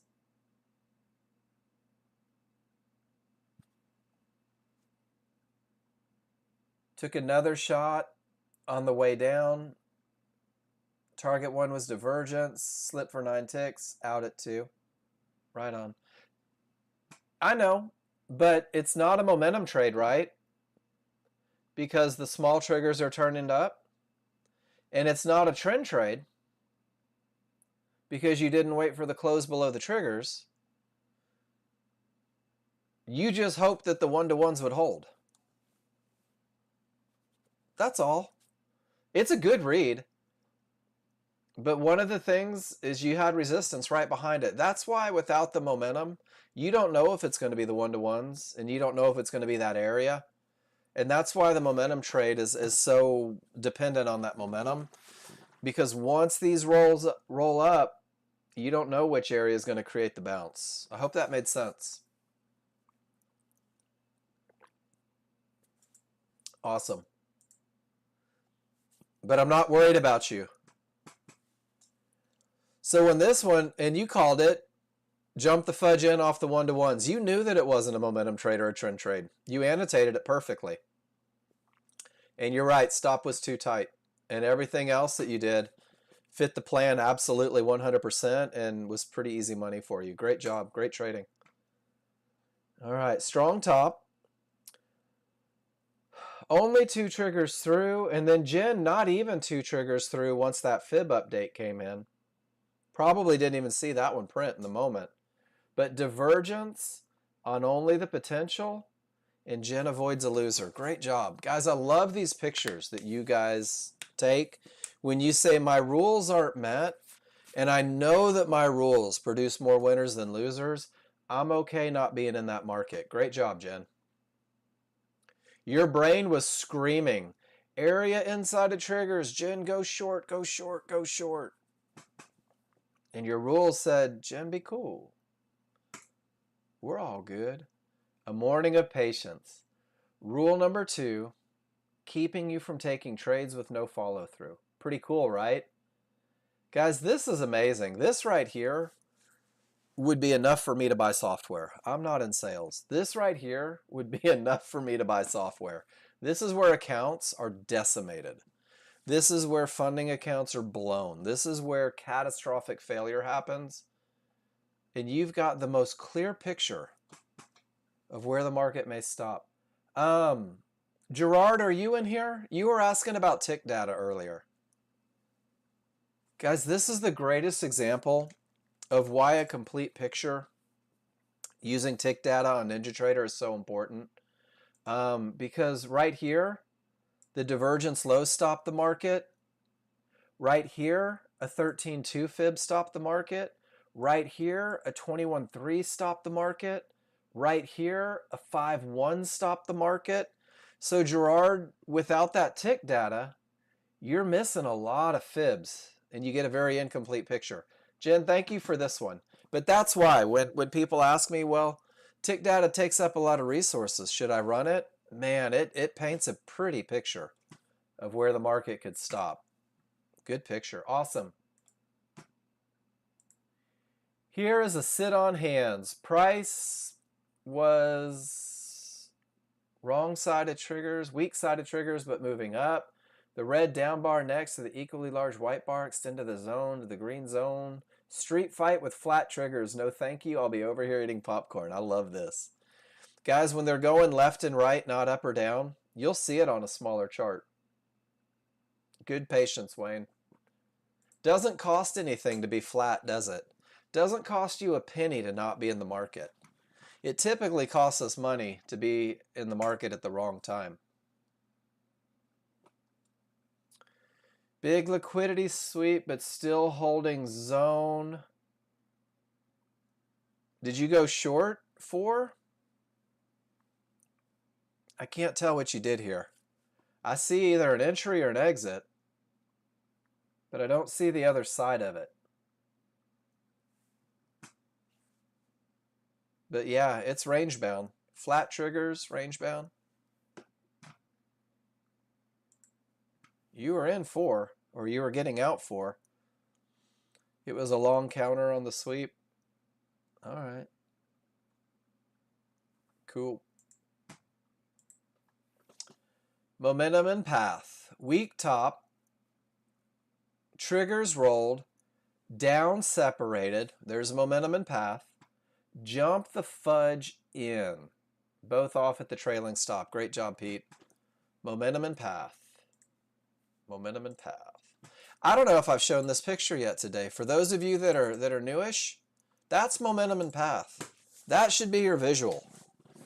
When you guys have momentum and path, when you learn those first two advantages, even before you're good at entries, that should bring some confidence, right? That's going to be hard to stop. Great job. I love that we're getting both, platforms in here and seeing it. Happens all day. Pick the good trades that fit your rules with 2 contracts. Would have been 13, 20, and 12 minutes. Market is up. Momentum, it breaks. Pulls back to the area with momentum. Market breaks, pulls back to the area with momentum. Guys, that's the second trade on your plan. Capitalizing on strong triggers in areas. Great job. That's a good look, Wayne. And then Alessandro, I'd love to see the gold chart. I'd love to see the entry. I bet it was rock star right there. I bet that was a sexy entry. Don't know how it couldn't be. Good job, everybody. All right, we're going to the next round of pictures. Boom, boom, boom, boom, boom, boom, boom, boom, boom, boom, boom, boom, boom, boom, boom, boom, boom, boom, boom. All right. So we got Adam, we got Pablo, we've got Adam, we've got Sergio, we've got Adam, Aaron, I like it, and Cav. And Cav announcing to the world, met my goals sim, and now I'm on sim. Love that. All right, great bottom. Odds favorable. Only 3 triggers. And then Adam, divergence on the potential to break is the biggest killer of the potential to break. You didn't get in. I like it though. Alessandro, what you did is you showed exactly how you can study that pattern by making sure that the large chart's solid. So even if you weren't trading, go look and see what that circle looked like on the small chart. Oh, tech was fixing. Right on. Does that make sense, Adam? Even with 3 triggers through, divergence is the biggest killer. So when you take this one and your entry is beautiful, there is always the potential that they will rock right through it when that divergence prints, and that's just exactly what happened there. It was a great look that didn't work. Divergence is a killer for most. 2 triggers through, and not momentum here either. You really like the entry mid-band 1-to-1. Adam, are you in here? I want to do something real quick. This is for everybody, not just you, Adam. I mean, you can pretend it's just for you if you need to. You did have the strong top. So 2 triggers through is already a red flag for me, but that's okay. Your large chart had all the momentum. And then your large chart, come on, snag it. I want you guys to see how going back to the basic lessons tends to be helpful for a lot of people. When I look at my large chart,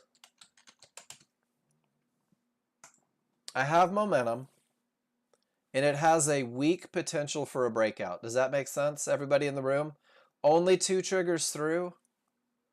When I talk about only 2 triggers through, I literally every morning say red number 2, weak potential, not your best look. But that's okay. So one of the things that we're going to talk about, Adam, do you see how your small triggers have already returned to your large triggers, showing a loss of momentum? You're absolutely right. That's a good looking area inside of triggers. But what we're sacrificing on this trade through the small chart read is you're starting to see that the momentum is going away. Does that make sense?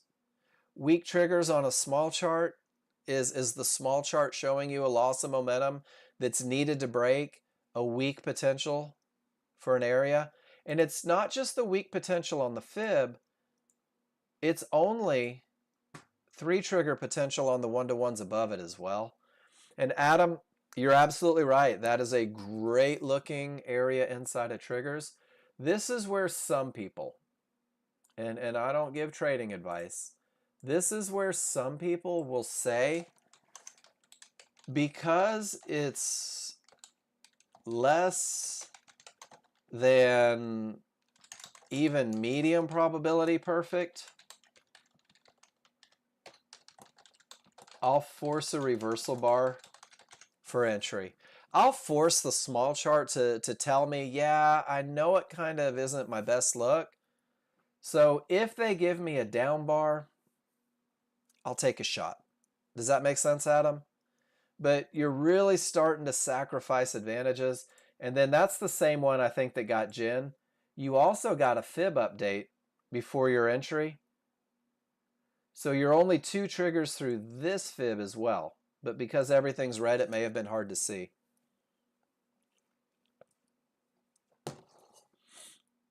It's okay. I think you have to take these sometimes just to remind yourself what the best look is. Alessandro, I want you to right click. Hold on. I want you to right click on your entry chart. And I want you to go to data series and scroll all the way to the bottom and make sure that text and marker under plot executions, that'll show all your entries and exits on the chart for you. Great lesson there, Adam. And then Pablo, triggers are up, strong side, room to trouble. Market pulls back to the zone, closes above, and the jerk faces just tap your stop out. Man.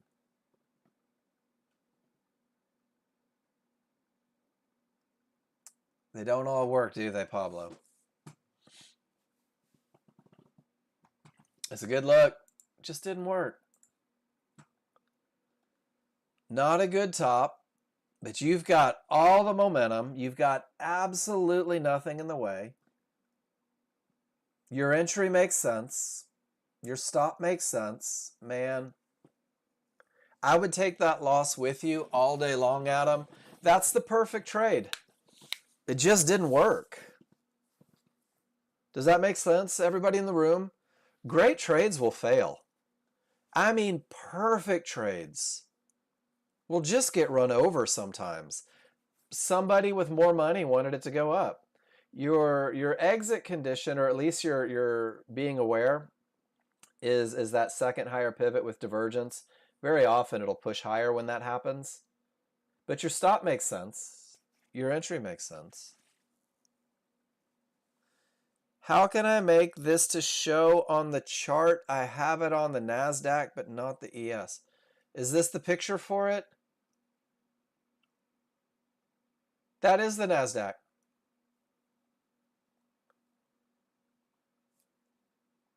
Oh, you want it on the ES. You want your reversal bar marker on the ES?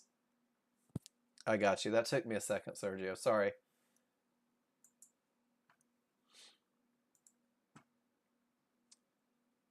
So the reversal bar markers, Sergio, right click and go indicators. And then the T3 Fibs Pro Trader. Oops. T3 Fibs Trader Synthetic New. And this is it right here. Reversal marker 1 from T3 Fibs Pro Trader from indicators. Make sure that it's activated. Too many variables to answer that question, Adam. Too many variables. I'm not sure what you're talking about on the large chart either. You're welcome, Sergio.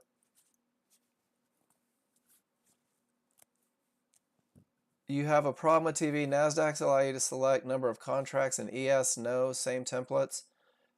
Do this on the ES, Boaz. Make sure that you're logged into paper trading. or whatever you're there. So if I'm not logged in, whoops, and let me show you what I mean. If I'm not logged into either an account or paper trading, it won't let me. It won't let me do anything. Okay, so you are logged into AMP and it won't let you?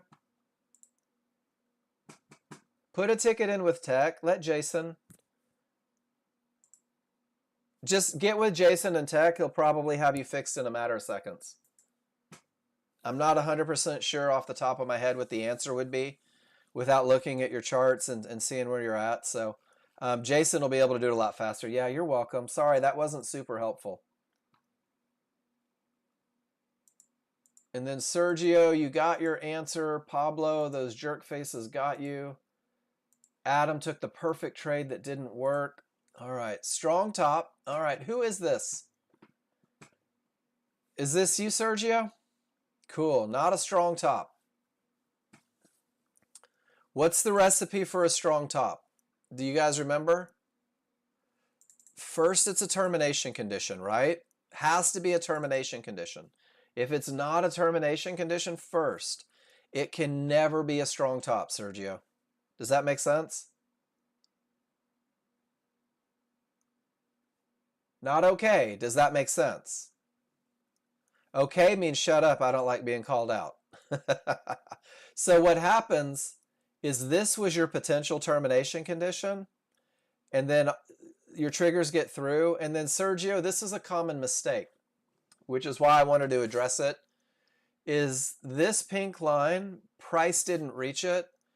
That pink line doesn't come until down here, so price actually creates it on the way down.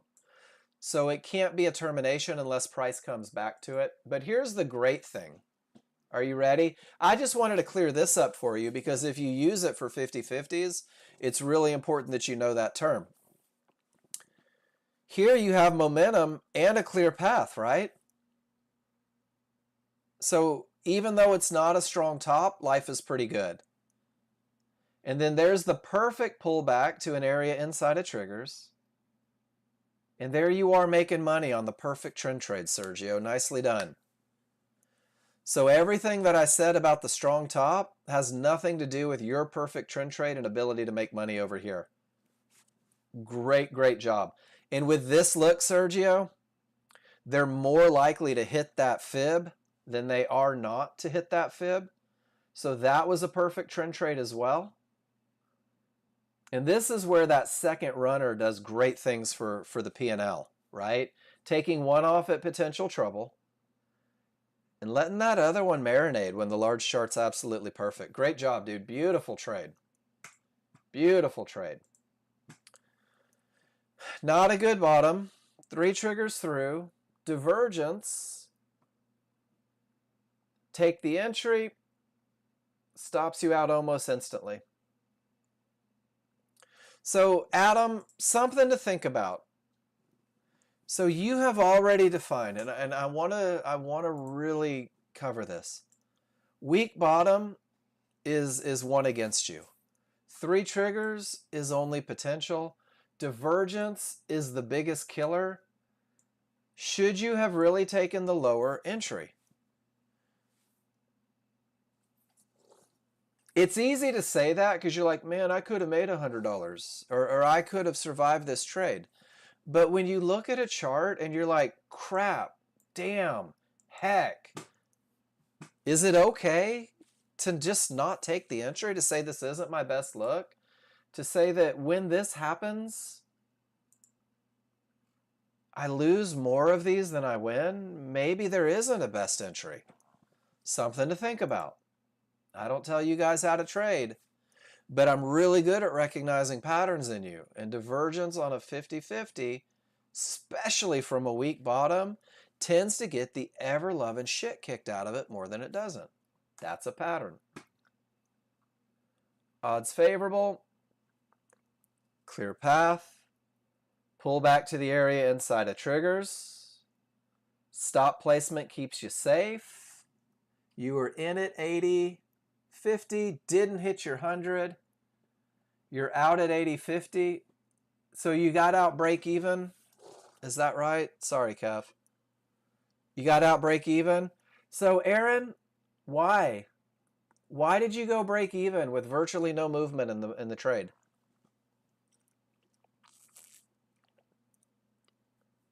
You're on, oh, because you turned it to real money and now you're scared. That's cool. That's your right. So what? 3 bars down from the divergence was all the way down here at 79. You got into the trade, you crapped your pants, and when it started up, you went, oh shit, I better go break even. Large chart, 3 bars down? Okay. You've got a management plan that I don't understand. When I have momentum and path over here, everything happens on the small chart until I hit a large chart. Until I hit a large chart target. That's why we use the entry chart. But that's okay. Maybe that works for you. Maybe that works for you. Triggers up.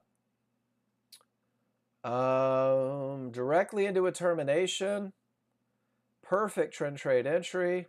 Out at trouble. You're missing fibs, Cav. Oddly enough, you are missing fibs right here. Because if you see them on this chart, you should see them on this chart.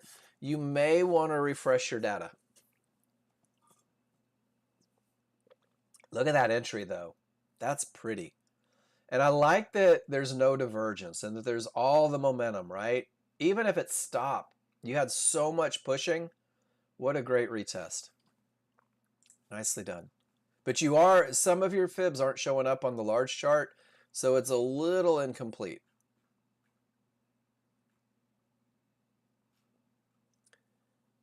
And Aaron, I'm not knocking your management plan. I hope it doesn't sound like I am.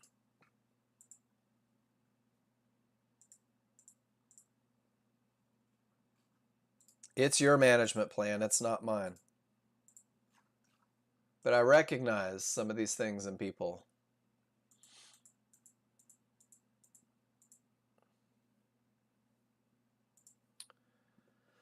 All right, 3 triggers through. Divergence saved again. Jen, I love it. You don't suck at trading, Kev. You're a badass.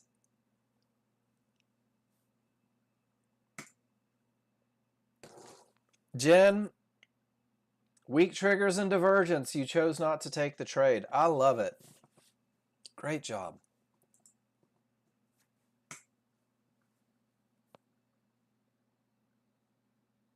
There you go. Got run over. 2 different thought processes, right?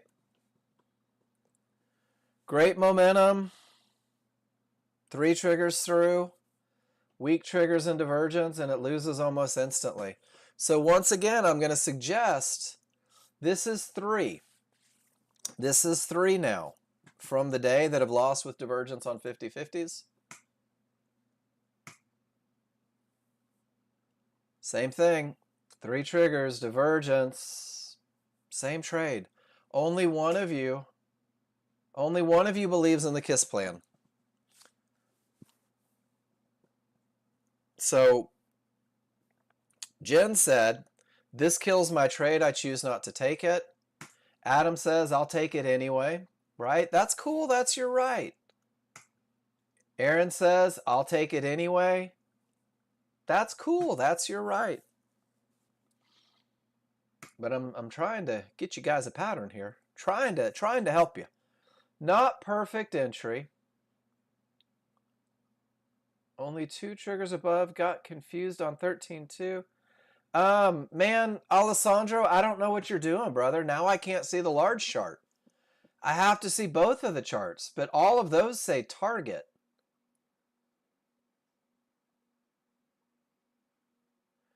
And you're trading a lot of contracts. Show me both, man. Oh, why? Everything says up. Why did you go short? And how is this the perfect entry? This says you went down. I'm confused. Your large chart synthetics were up. You don't have a mid band. Well, your arrow is pointed down. Nothing is pointed up, which is why I say that. So something may be wonky there. You don't have a mid-band. Was Jason fixing your chart?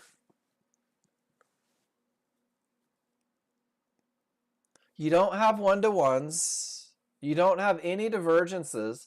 Man, it feels like there's a lot missing on this chart. And without seeing the large chart, man, I want to give you everything that I have. I want to give you every ounce of goodness in my brain. But if you don't show me both charts, man, I can't decipher what you're doing. And does that make sense? Like, I'm not trying to withhold information from you. I just don't have enough to give any feedback on what I'm seeing.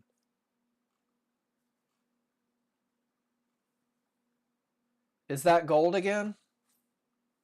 I don't even have prices or timestamps. I can't even go back and try to find it myself.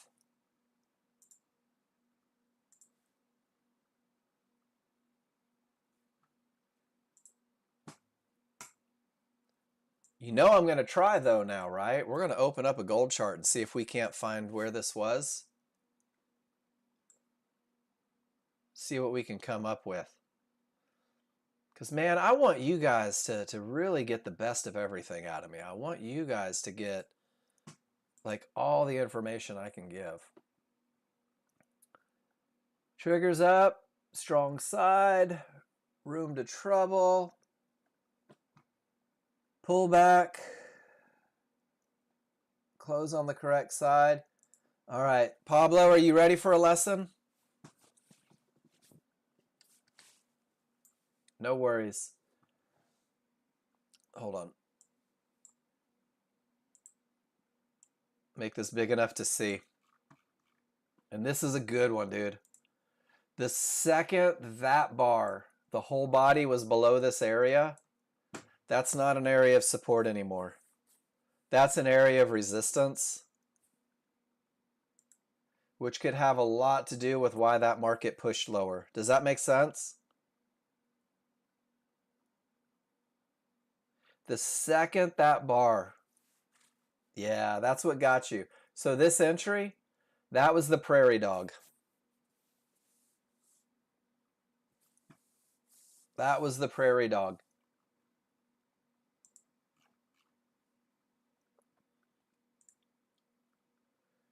Four triggers through. Divergence doesn't phase. Momentum, path, perfect. Adam, that's the easy one. Great job. That's the easy one. That's the one with zero sacrifice of advantage. And that's the one that won for you. I would write that down somewhere.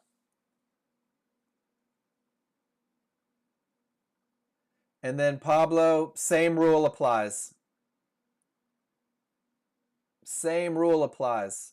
So that's okay. Go play golf or go play Golf Simulator. You have had an awesome run.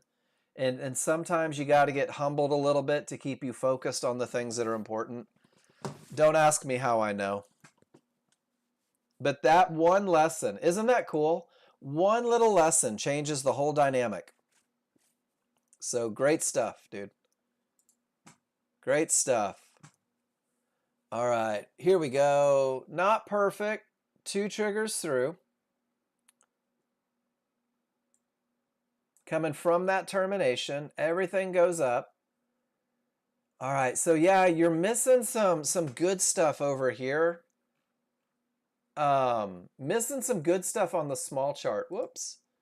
Let me load templates here. I can't tell you the last time I opened a gold chart.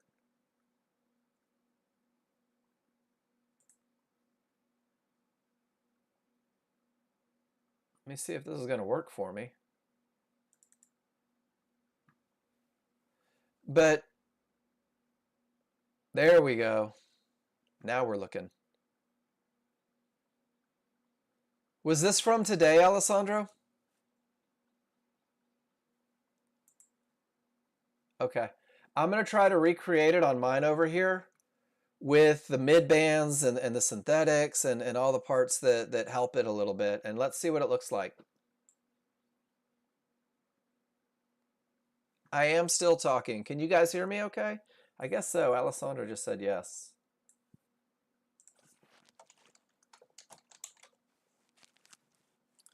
I do not, Robert Mark. NASDAQ is too fast to trade like the S&P. So our NASDAQ workspaces use a 34.5 for the large chart and a 13.2 for the entry chart, where the S&P and gold will use a 13.2 for the large chart and a 5.1 for the small chart. NASDAQ's just too fast. Just too fast to trade a time frame that small.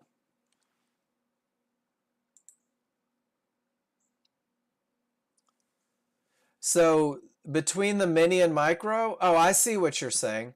You want me to show you a little trick that John taught me?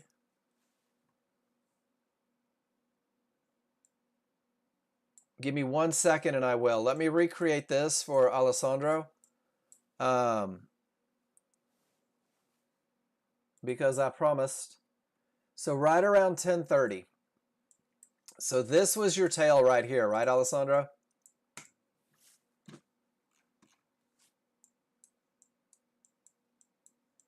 So check it out. Where was that tail? There it is. So this is what your chart could have looked like with all the indicators. It's a miracle, Wayne. And look how the market pulls back to support right inside of those triggers. Dude, that is the perfect entry. And without these areas, it's a little harder to see that. Does that make sense, Alessandro? Like, this is a pretty good look, right? And this helps you refine it big time. So go to your small chart and right click on it and go to templates. And then from templates, you're going to load. And go ahead and load that Nexgen 5.1 Renko bar chart.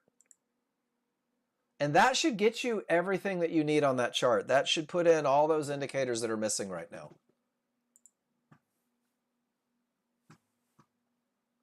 Good stuff.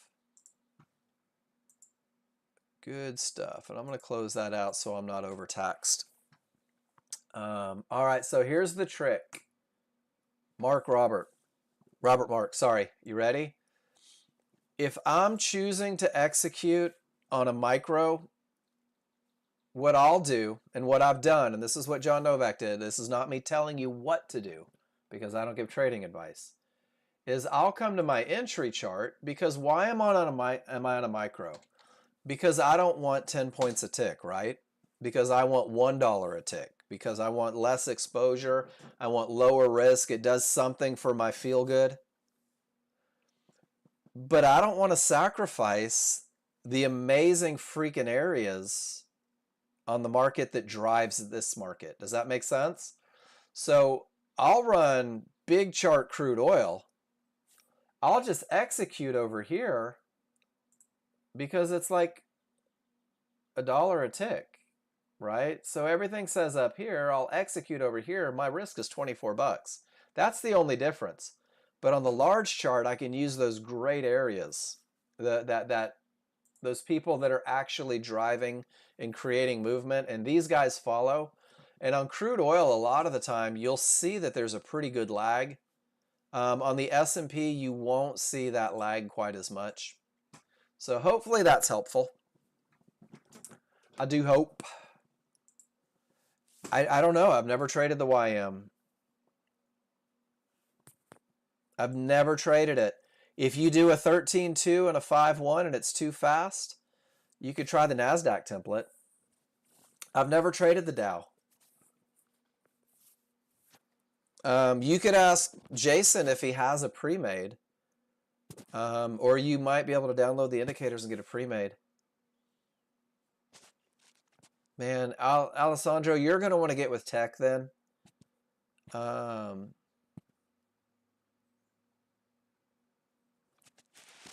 Something silly is going on.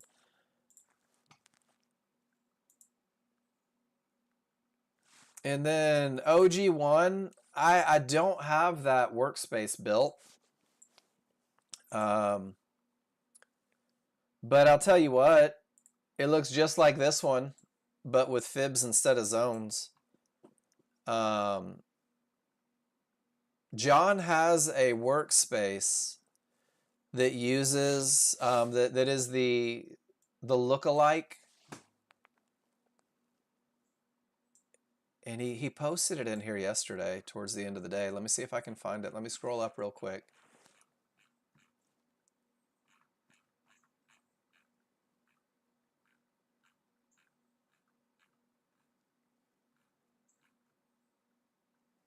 He gave it to Jen yesterday.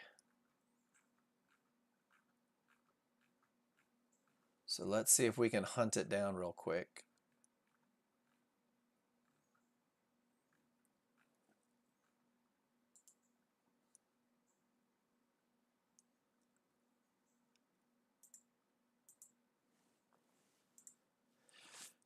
All right, I'm downloading it right now.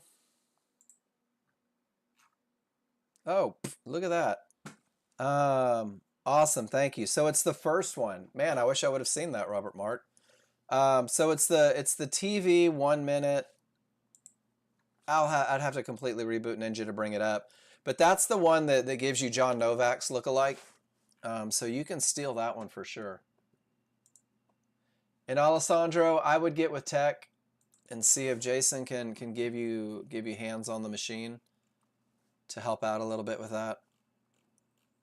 And I think that's all of our pictures. Good stuff. So what does NASDAQ say? It says up. Not really. Oh, that's the S&P. Says up. It's above trouble. Didn't make it to an area for entry, so no rules met there. S&P says up. Nowhere really to go. Mid bands, divergence highs in the way. When it pulls back and closes above, it's directly into all the nonsense. Sitting on hands. Waiting a little bit. S&P directly into a termination condition. That termination condition seems to be reversing the market. Don't really have momentum yet. Don't have a clear path yet. So even though that's pretty, right? Oh, look at those areas inside of triggers.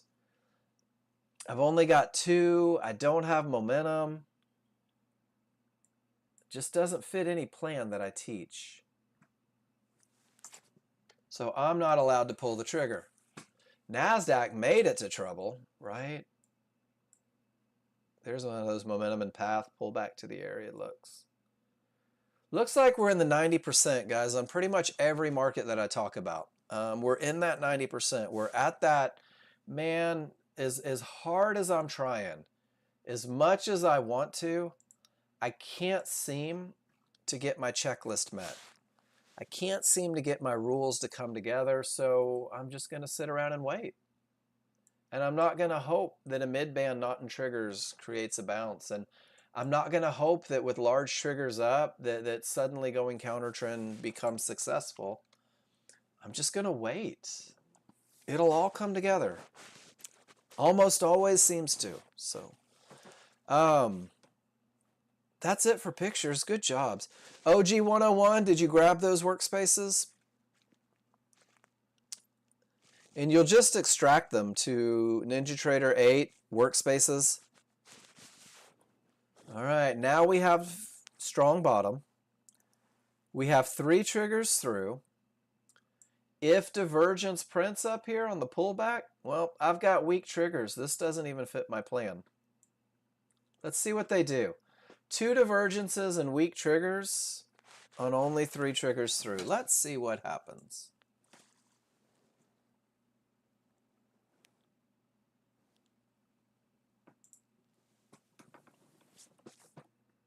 Here comes the pullback.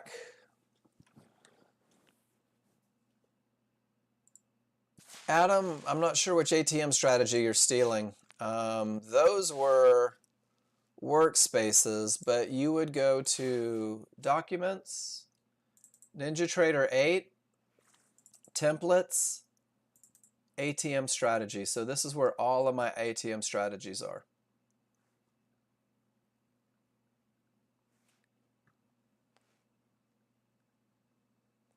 There's your path.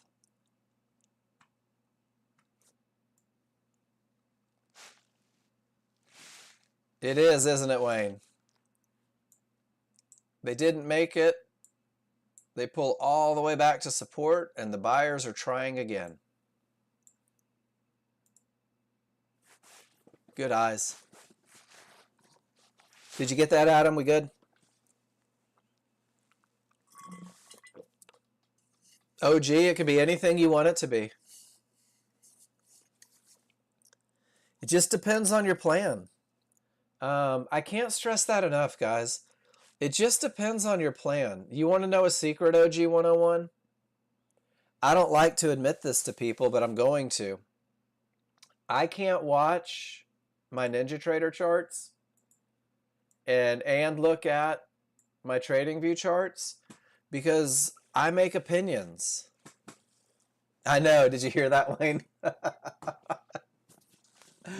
I need yoga, but my hydration's pretty good. Like, me personally, in my own world, I can't do that many charts. I do too. Well, what I do, and I'm notorious for it, and I know this limitation of myself, is that if this chart says not yet, I'll let a different chart talk me into it. So for me personally, in my own trading, the fewest moving parts provides the absolute best results for me. For me, one or the other. Now, that being said, OG, my brother has TradingView that he looks at. My brother has the 15-minute. Here we go. This is from our. He has a 15-minute. That may even be a 55 range. Then he's got another one over here that's probably a minute coming through.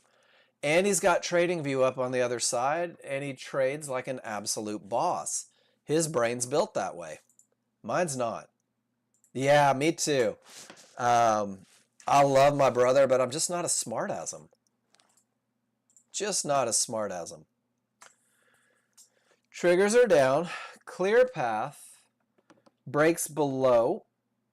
Comes back up. Let's see. You get in below, and it just didn't work, did it? Price never broke below support at the 1-to-1s. Oh, it didn't, did it, Papa? You never get the full bar below the 1-to-1s. Good eye. That was really good. I didn't even notice that at first until I read it. So now we're starting to see a common theme a little bit that goes on with TradingView people. Up, there we go. I'm sorry, guys. It is nothing short of kick-ass. What a great job this can do to keep you out of nonsense. If you find yourself bathing in nonsense, you may want to consider 5 days on the KISS plan. You may want to consider 5 days of going back to basic. Wayne, as soon as small and large get above this divergence, the count restarts. Does that make sense? Once you break above small and large, same theory, it's off. What is it? It's only the potential to break. Dang it, did I really just close out that chart? Son of a gun. I've done that every day this week. It's the potential to break, multiple divergences. It's not your highest chance of success, no matter how much you wish it was. 3 triggers with divergence, they're going to go down anyway. The 5-day challenge. So Phil, and I'm going to take a break after I tell this story.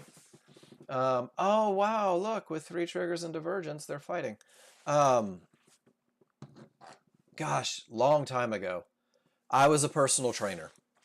And I worked with a lot of soccer moms, but I also did a lot of rehab work. And one of the things that I would always get, and I'm going to try to equate this to the trader mentality. So traders, if I ask you, what's your goal?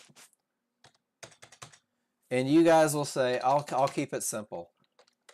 My goal, as told by my clients, is to make $500 a day on average consistently.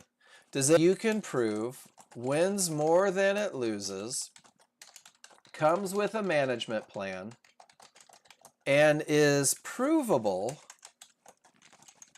to give you that advantage, making your goals more attainable most days, not all days, right? Because this is hypothetical. So the client says, you guys are the client, my goal is to make this much money. The educator says, here's a plan.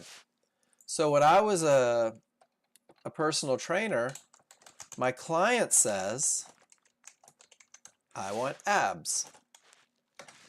The trainer says, do this, don't get drunk 5 nights a week because, you know, I'm working with soccer moms. Here is a diet plan. To which the client replies,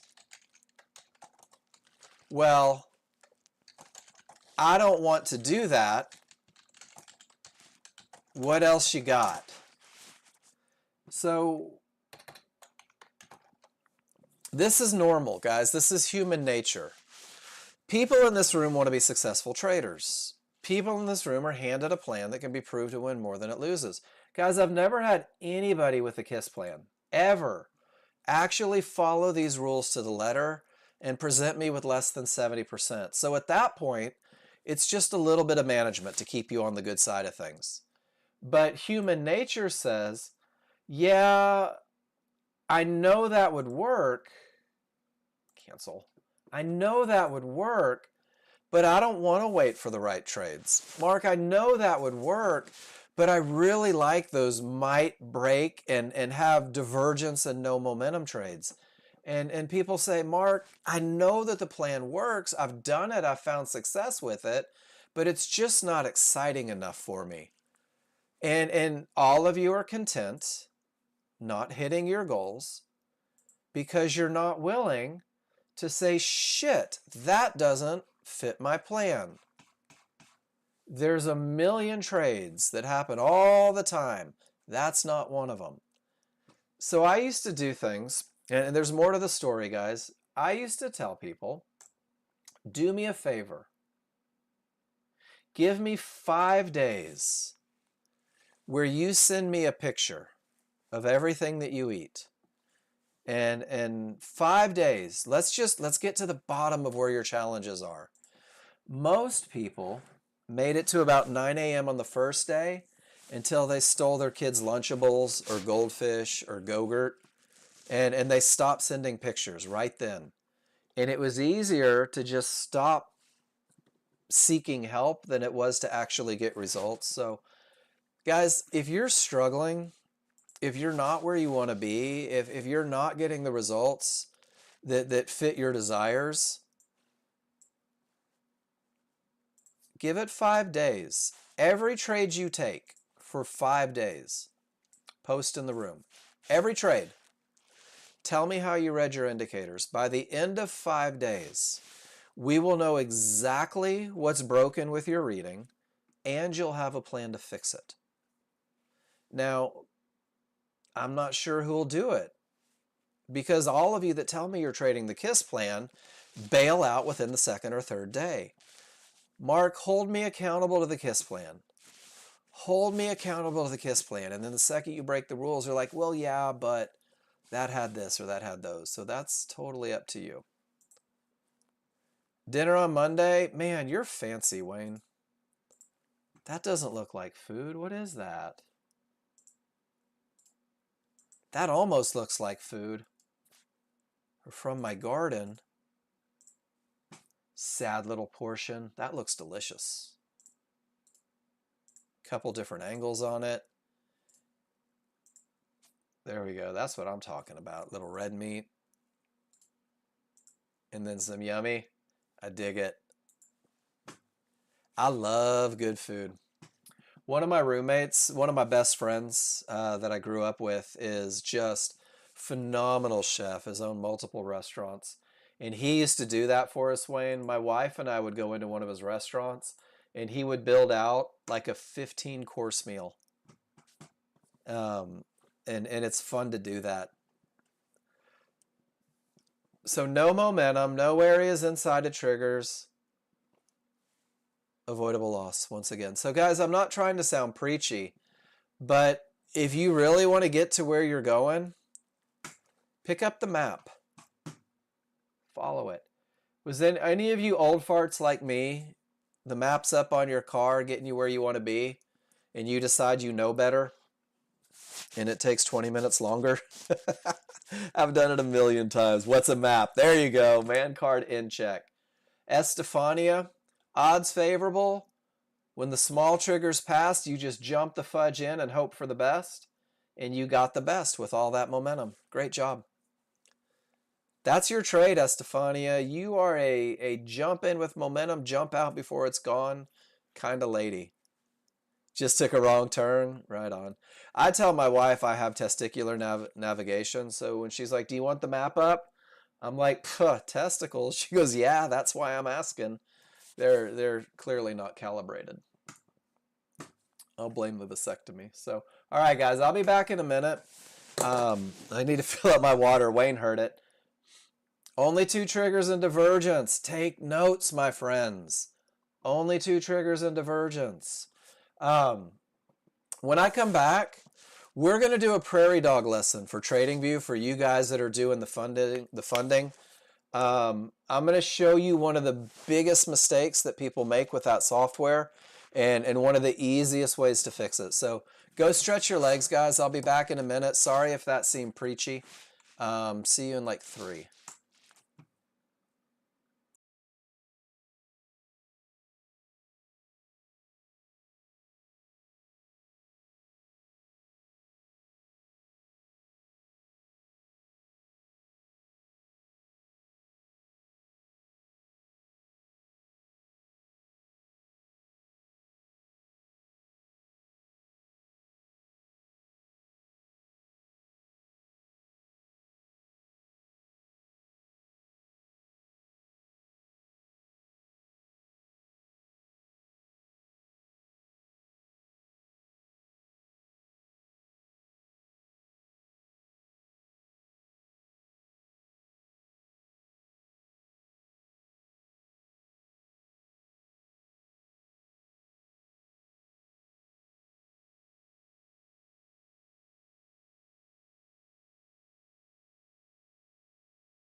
All right, guys. Here we go. Home stretch. Papa Grigio.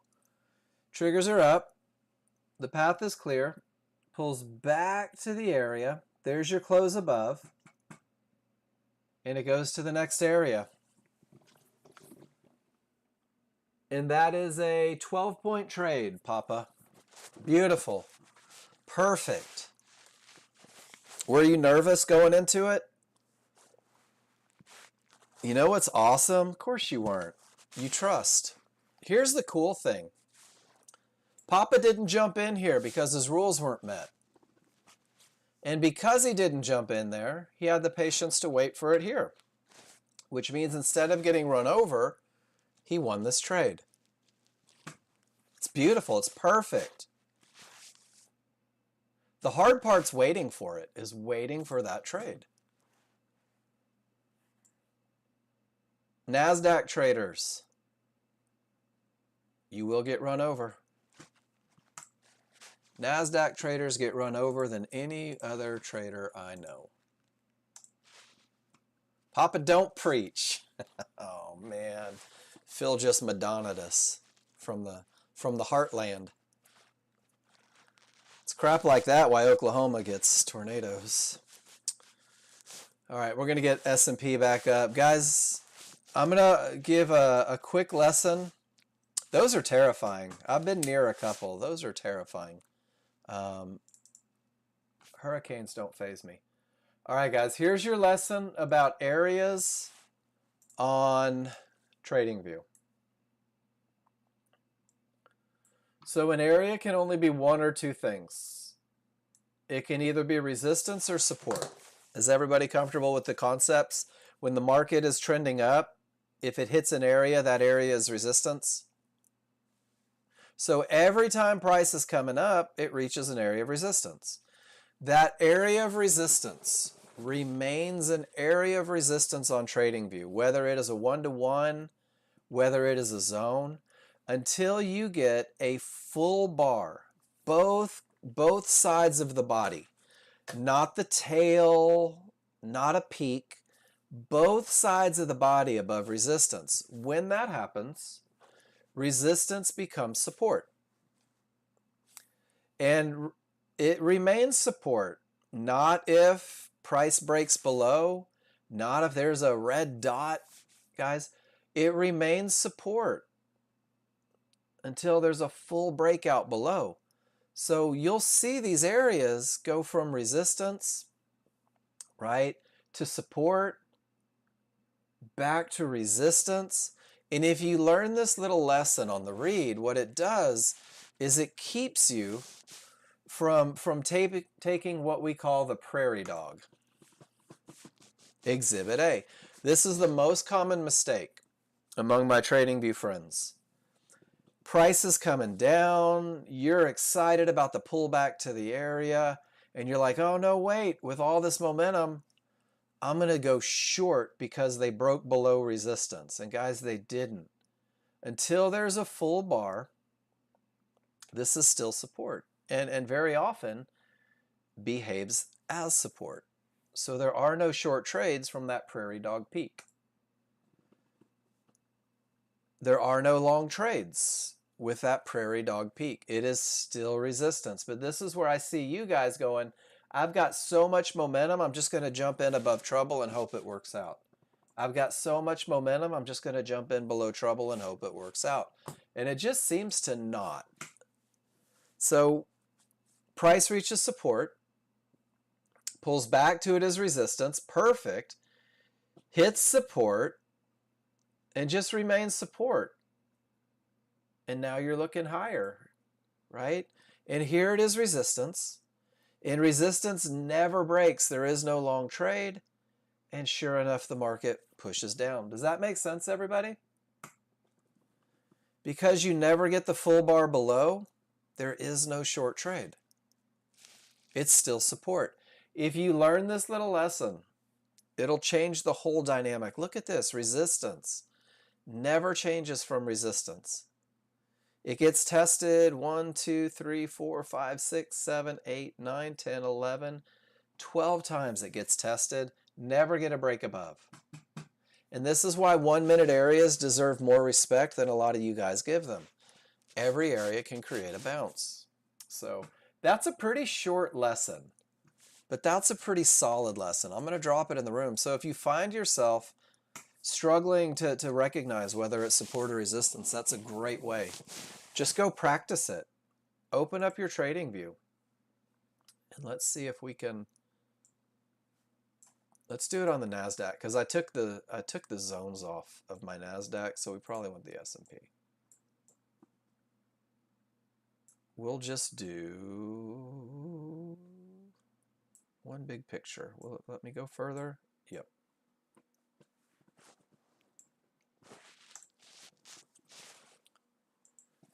So starting from the beginning, price reaches resistance, it becomes support.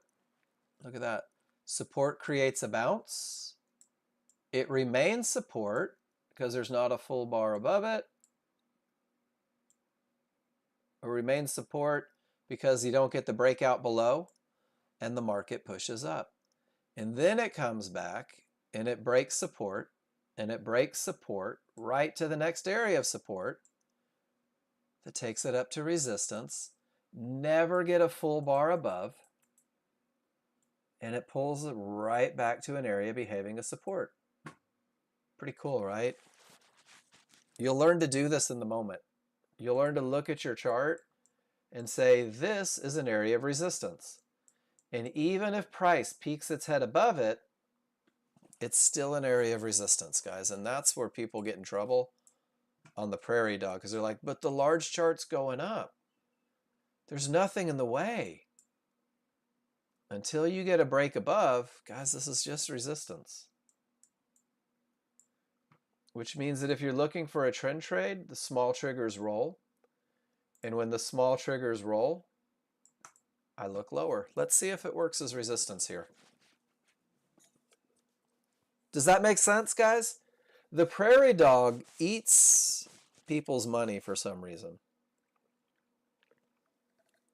Now, it could still go up. I don't have a trade, though. I'm just sitting in an area of resistance. We'll come back and check on it.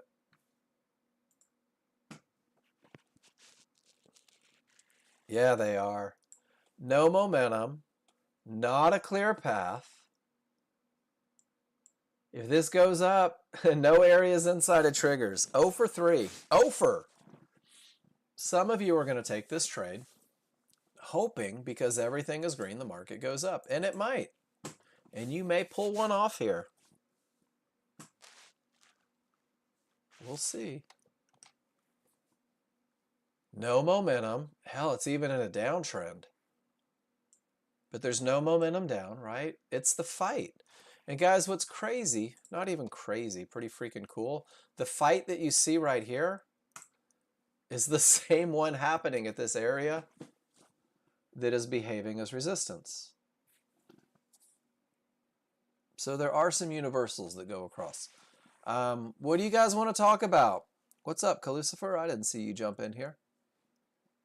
Nathan's in here now. Miss Michelle was in here a minute ago. Post them in. Man, OG, I don't know. You'd want to get with tech. I'm not sure what that means. Those workspaces are for NinjaTrader, not with TV. Ninja scripts are only NinjaTrader, not TV. If you need some help, get with Jason and Tech. He'll get you. What's up? Ahoy. Nathan, I want to be literal with triggers through the fib, but I also know exact fib placement can vary slightly. If the two small triggers on the large chart have just barely broken through the red-blue fib, what do you mean if the price is clear, if the large chart is clear but price is below 1-to-1s? I don't know what that means. Yeah, get me a picture. Do you see 3 divergences? That's your small chart termination. So there's one of them covered. What if the small triggers barely poke through? Let's find an example of that. Like right here, Nathan. What if they only barely poke through? I know you hate this because you're so black and white, and I'm about to crush Ninja Trader. I'm going to have to reopen it.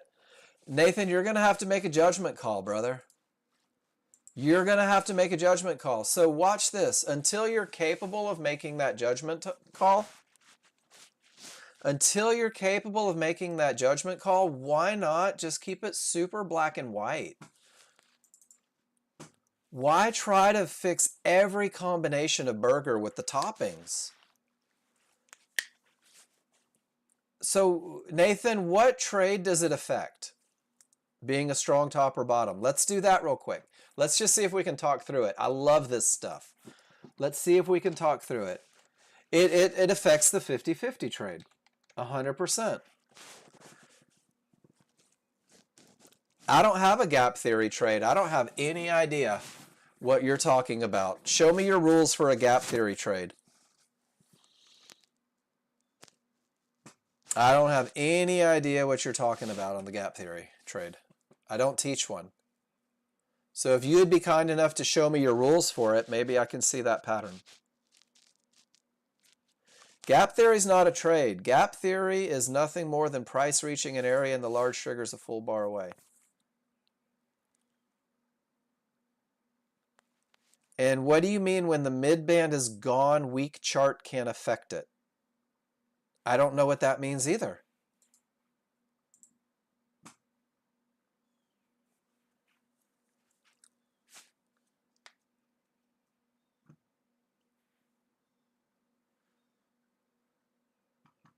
You're talking about a lot of things that I can't follow. Doesn't mean they're not things. It just means that I can't picture in my head what it is you're saying.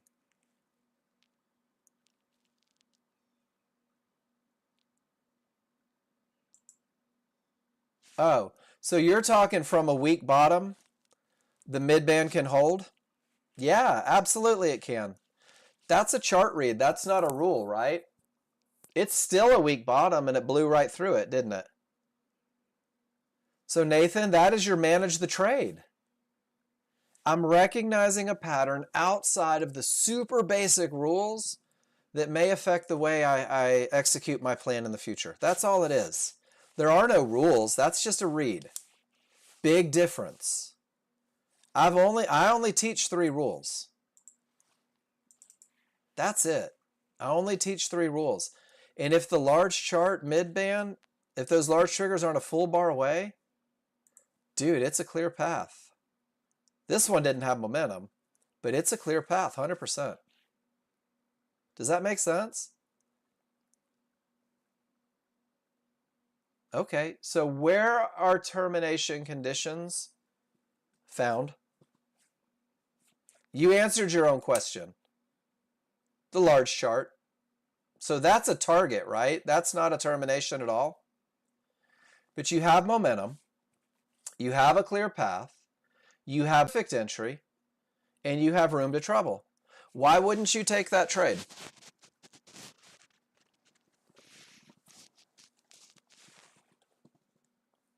Go back to the very, you look for,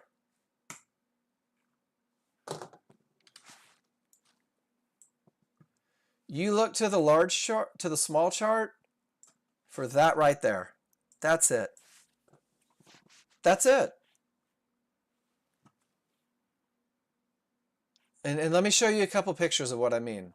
Why wouldn't you? Accept 3 divergences. Now, if you're in, you may manage, right? What? You mean the small chart is just an entry chart? It just refines the big picture so I can reduce risk? Fudge, Nathan, I should have said that in the room at least once somewhere. That's my bad. You're good, dude. So what you did, Nathan, and I think this is cool because this is normal. You heard about this, right? And you were like, okay, Mark teaches the high probability trend trade. But you couldn't stand the thought that there were 1,000 things going on around it, right? Because every one of these has to be an absolute. And then, Nathan, you somehow harnessed that and focused on these three things again, and you were like, oh my gosh, I'm taking amazing trades. And they're easy, right? Am I right? I could be wrong. Tell me if I'm wrong.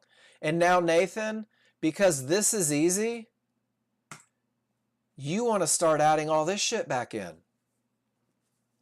I don't have to think about this anymore. Let's revisit. Dude, that's a victory. You're so good at your rules now that you're starting to see the stuff around it. But remember, what you see, always go back to the rules. Always go back to the core. Always go back to the thing that brings you success more than it doesn't. And what you'll find is that when the large chart is perfect, why are you taking the trade if the large chart isn't strong? Uh-oh. Whoa, hold on. I don't have a trade in my rules that doesn't include momentum, do I?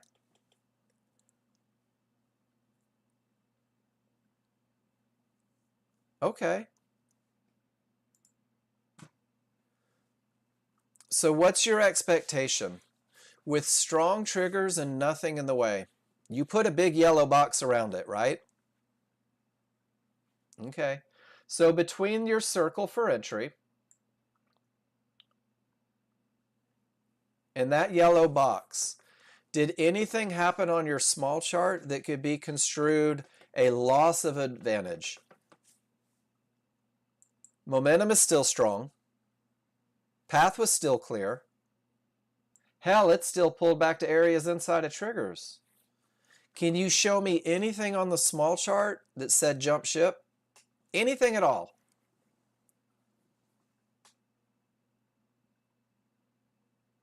I can't. Now let's look at it in a live environment, Nathan. It's not a termination, right? Okay, so let's do it this way. Watch this. Large chart is strong up. Now dig this, right? Large chart is strong up. What do you mean it's on there for a reason? Large chart has a clear path. Are you with me? What did this one-to-one do? Push the market right back to the perfect entry, didn't it? Pushed it right back to the perfect entry so the large chart could take back over. What did that small triggers rolling down do? Pushed you right back to the perfect entry so that the large chart could take back over. Does that make sense? So what happens is that when your large chart is perfect, Nathan, it's pretty freaking hard to stop. It really is. It's tough to stop. So I'm going to pull a couple, just a couple pictures to show you. This is the one from, I don't even have a date on it. One-to-ones gave me the perfect bounce. Right back to my ideal entry. Do you see it? And then that's continuation. That's not a trend trade. Divergence pushes me right back to my perfect entry. Even two divergence pushes me back to my perfect entry. One divergence, small triggers down, right back to my perfect entry. So you begin to see that on a small chart, there's a lot of nonsensical fluctuations. And I'm going to show you something real quick. Oops, let me get this on simulator. If I buy the market, I'm just going to get stuff out of the way, Nathan. This isn't a trade, anybody. Of course, it's going to act like one because I'm making a point. I'm down money. Oh no, I'm down money. I'm down 50. 50's a panic. Nope, wait, I'm back. I'm even. No, I'm down. I'm back up. I'm down. I'm up. Shit, what's it going to do? Now I'm down 100. Oh no, this is horrible. Hold on, I'm back up to 50. This is good. This is what the small chart does to you. You can drive yourself absolutely nuts over analyzing the small chart. Your large chart It still has the exact same look, doesn't it, Nathan? It still has momentum. It still has 3 triggers through. Obviously, divergence is a killer, but this still hasn't changed for all of this. Let the large chart advantages be the reason you look for an entry.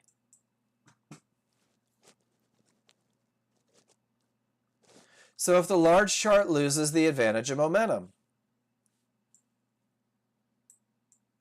you're in, it's strong, and then the separation goes away, right?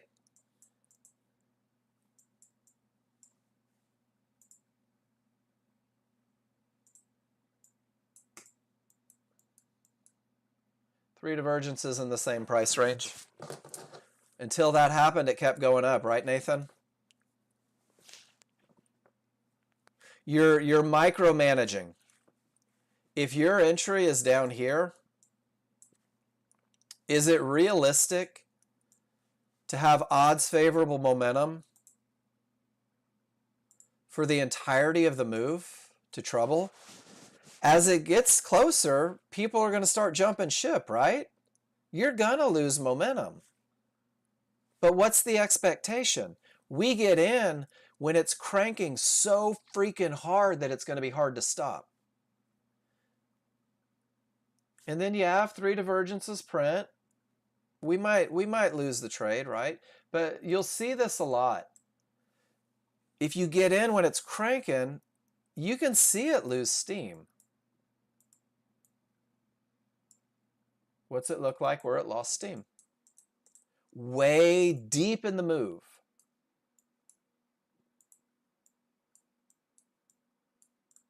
Oh my gosh.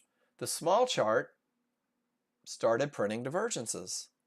Losses of momentum to coincide with this one. Pretty cool, right? A lot of micromanaging going on, trying to make sense of everything. When sometimes, when you just have the perfect entry, enjoy it. Get paid. Understand that a market, and I'm looking for an example of it, you could lose momentum and still break 3 areas, right? You could lose momentum and destroy everything down. When there's divergence from it and you're looking for an entry on a medium probability trade. Why? Because it's divergence against a medium probability trade. How's that?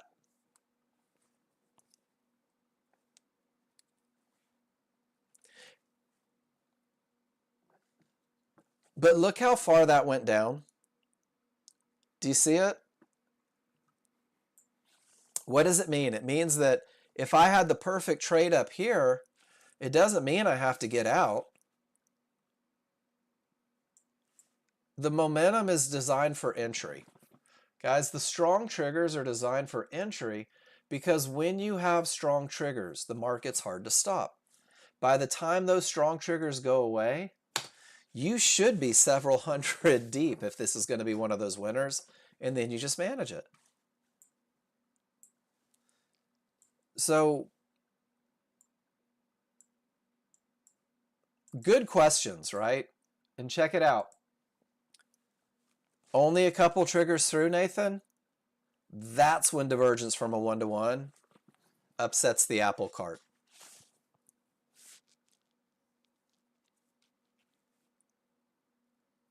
No. 2 triggers got through. It's not a strong bottom. Never, ever, never. Can't happen. Why? Because a termination condition must reverse the market to be a strong bottom.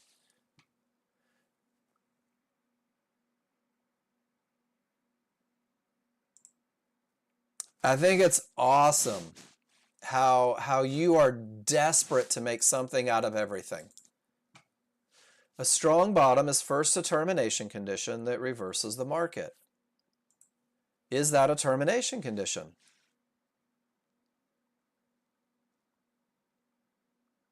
That's where it starts. Is it a termination? Nathan, tell me, yeah, I have herpes, but I don't have sores. You still have herpes. Is it a termination? No. It's the potential to break down, isn't it? It's the potential of that area to break, even if it's weak. It is not a termination condition. Therefore, that reversal means squat in terms of the strong bottom. It really can be that easy. I promise you. It really can be that easy. Triggers got through. It's not a strong top. Triggers got through. It's not a strong bottom. No triggers got through. That's a strong bottom.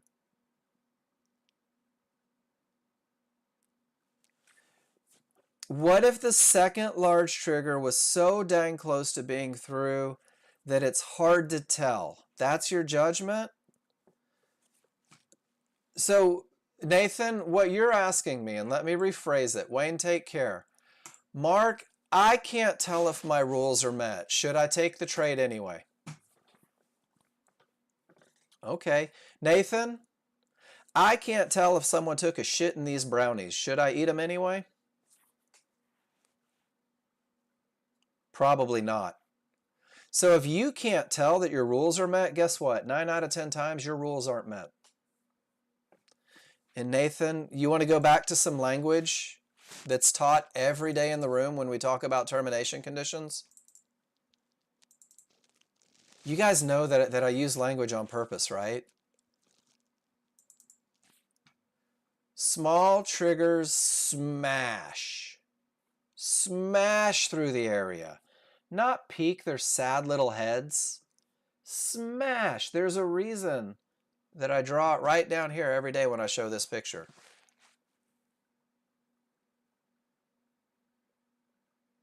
So embrace the word smash. Make it go through a couple points, right? Give it some indication that it really wants to break. Does that make sense? Divergence, only 3 triggers through. Easy loss. And Nathan, I'm definitely not trying to bust your chops here, but trading is hard enough, right? For most of us, the discipline, all of that. No, I love your questions, dude. I really do. I hope that you can tell. Trading can be so difficult. Trading can also be very black and white. So, and this goes back to, I don't know if you were in there, right? You want it difficult. You do want it difficult. You're the guy, Nathan, that called me and said 3 rules isn't enough. You want it simple? Do you really want it simple?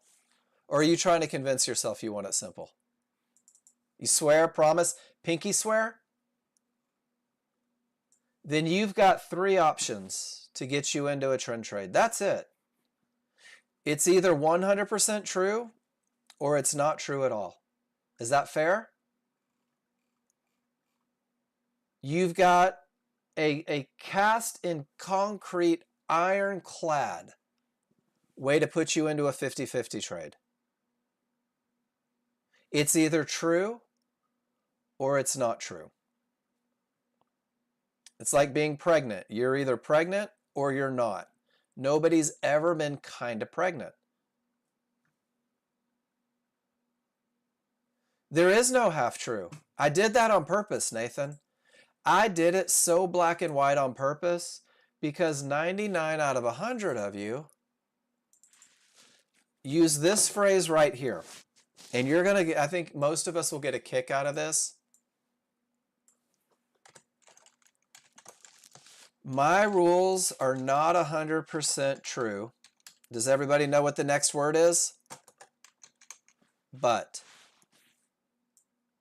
My rules aren't met, but my desire to be in a trade is so overwhelming that I'm going to take it anyway because I think I see something that is more important than my rules that have been proven to win more than they live.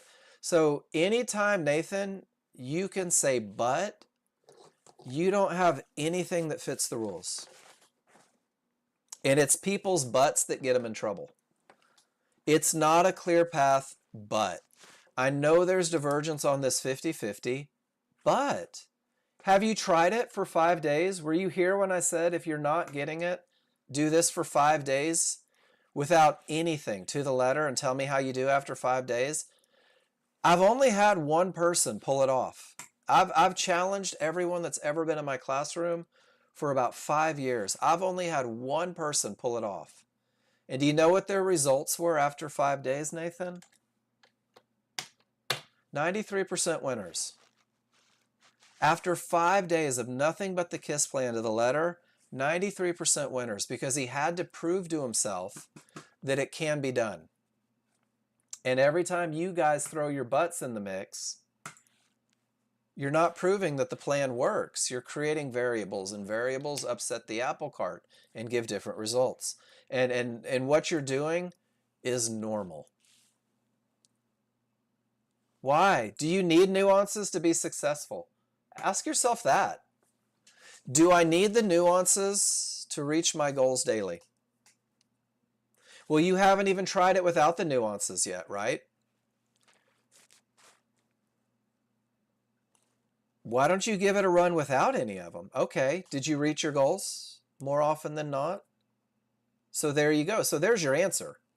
You can reach your goals without nuance. It's almost like I know how this conversation's going to end. But Nathan, your brain loves nuance, right? Your brain thinks nuance is amazing. It latches onto it. That's okay. Can you, well, let me rephrase that. I know without question, no hesitation, because of the work that I've done, that this is enough to reach my goals. Everything around this, Nathan, isn't nuance. It's noise.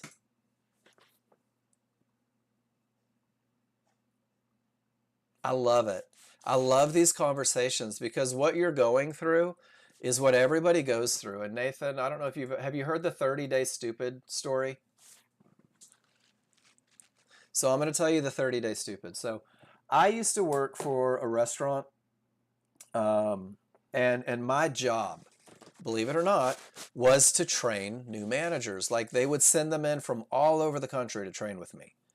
And what I gave every new manager, and I know you guys are going to find this surprising, every new manager was given a checklist.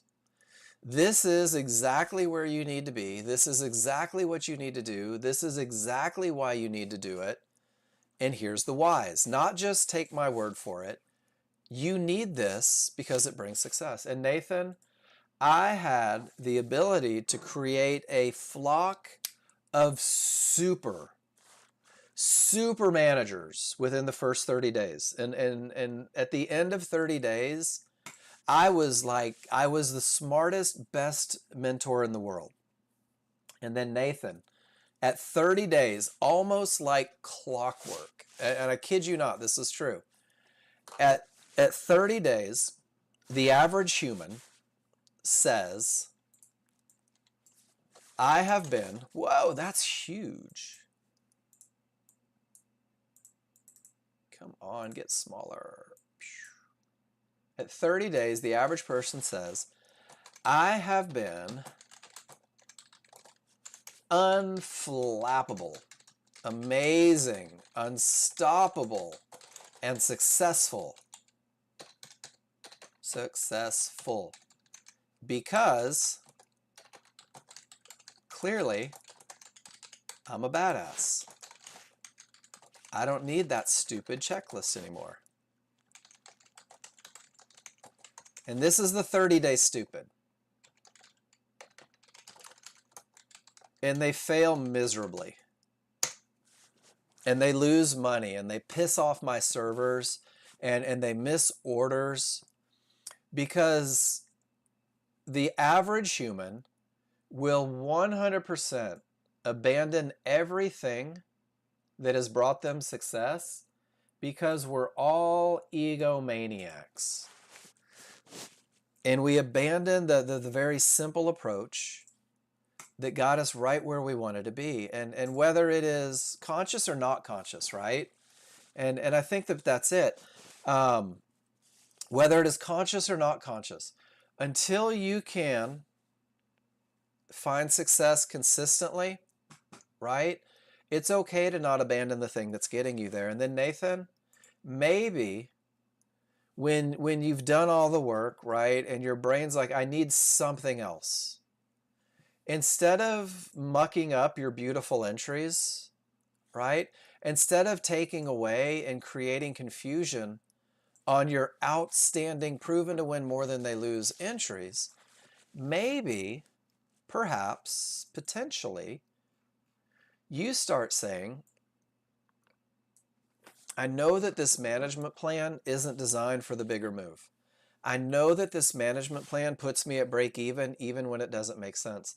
I know that this management plan takes me out at $100 from my great entry, even though there's not trouble for 200 or 300.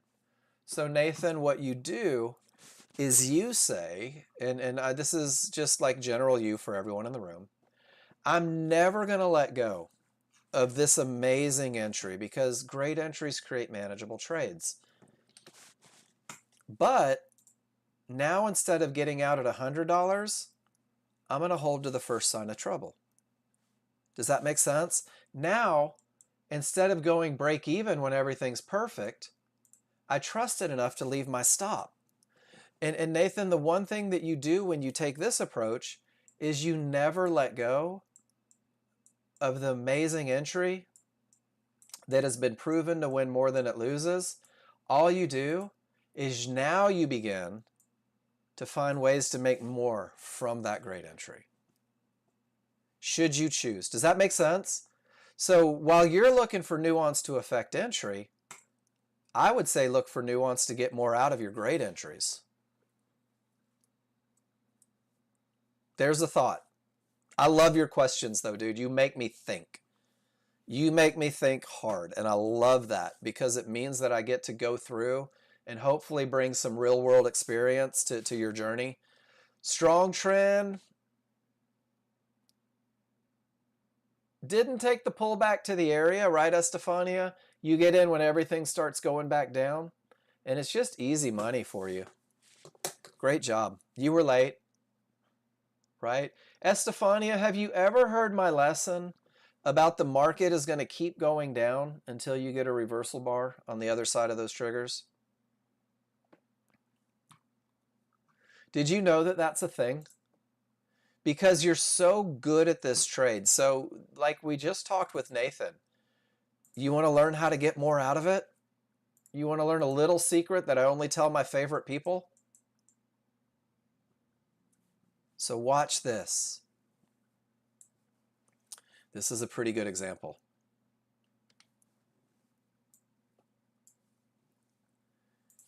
Estefania, that's your entry, right?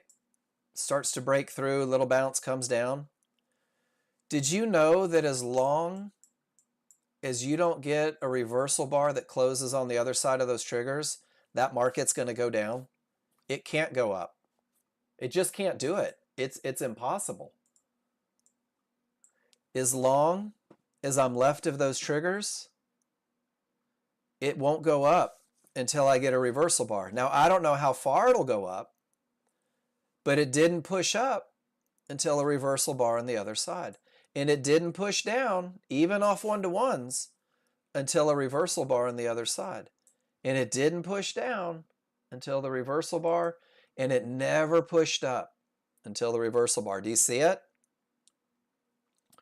So Estefania, on that runner, right? If you wanted to, if you're in this trade, you could literally just trail that reversal bar marker for the second contract. You're like, oh, I'll get paid here, right? I'll make my couple bucks. But if I never get the down bar, and I don't know if this is a real trade, well, we got the down bar. So there we go, it's over. And now I don't know how far it's going to go. But it's a pretty cool trick. And when you have one of those runners where the market just won't stop and it never gives a small chart reversal bar, I've added $300, $400, $500, $600 onto trades using that methodology or that idea. Because once you're over here, you lost that momentum and you just don't know what's going to happen. Did I close that out? No, we're still up. Cool. That was a trick that John Novak taught me. And it really did. It changed the whole dollar amount that I could start collecting on trades. Does that make sense? That's like such a good lesson for momentum traders. Since the NASDAQ moves more, we'll see. So Nathan, something that you might be able to incorporate in, I'm always going to take my perfect entry, but on that second contract after I've already been paid, I'm going to see if I can bleed that thing dry. I'm going to wait for it to tell me to get out of that trade. And once this comes up, Estefania, we'll see if we can find one of those really big moves. We did it in the room once just for grins, and it was awesome. It was like an $800 move that we ended up in.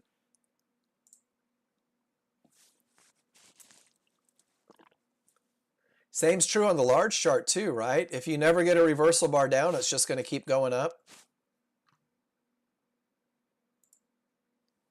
There's a good look. Whoop, let it recalibrate. Another one through all those areas. And then it didn't start to shuffle until the reversal bar. There was the first blip. Didn't get a second one till the bottom. See if we can find a really big move. Look at that one. Estefania. How awesome would it be to be short right there? And instead of getting out for $300, running that thing for 7 or 8 could change your life. And it's just the most simple little trick. And it's the same reason that on TradingView, we don't go long until we get to the other side of those triggers. And we don't go short until we get to the other side of those triggers. Because the immediate strength typically wins. Good stuff. That was a good lesson. I'm a big fan of that lesson. All right, guys, that's it for me.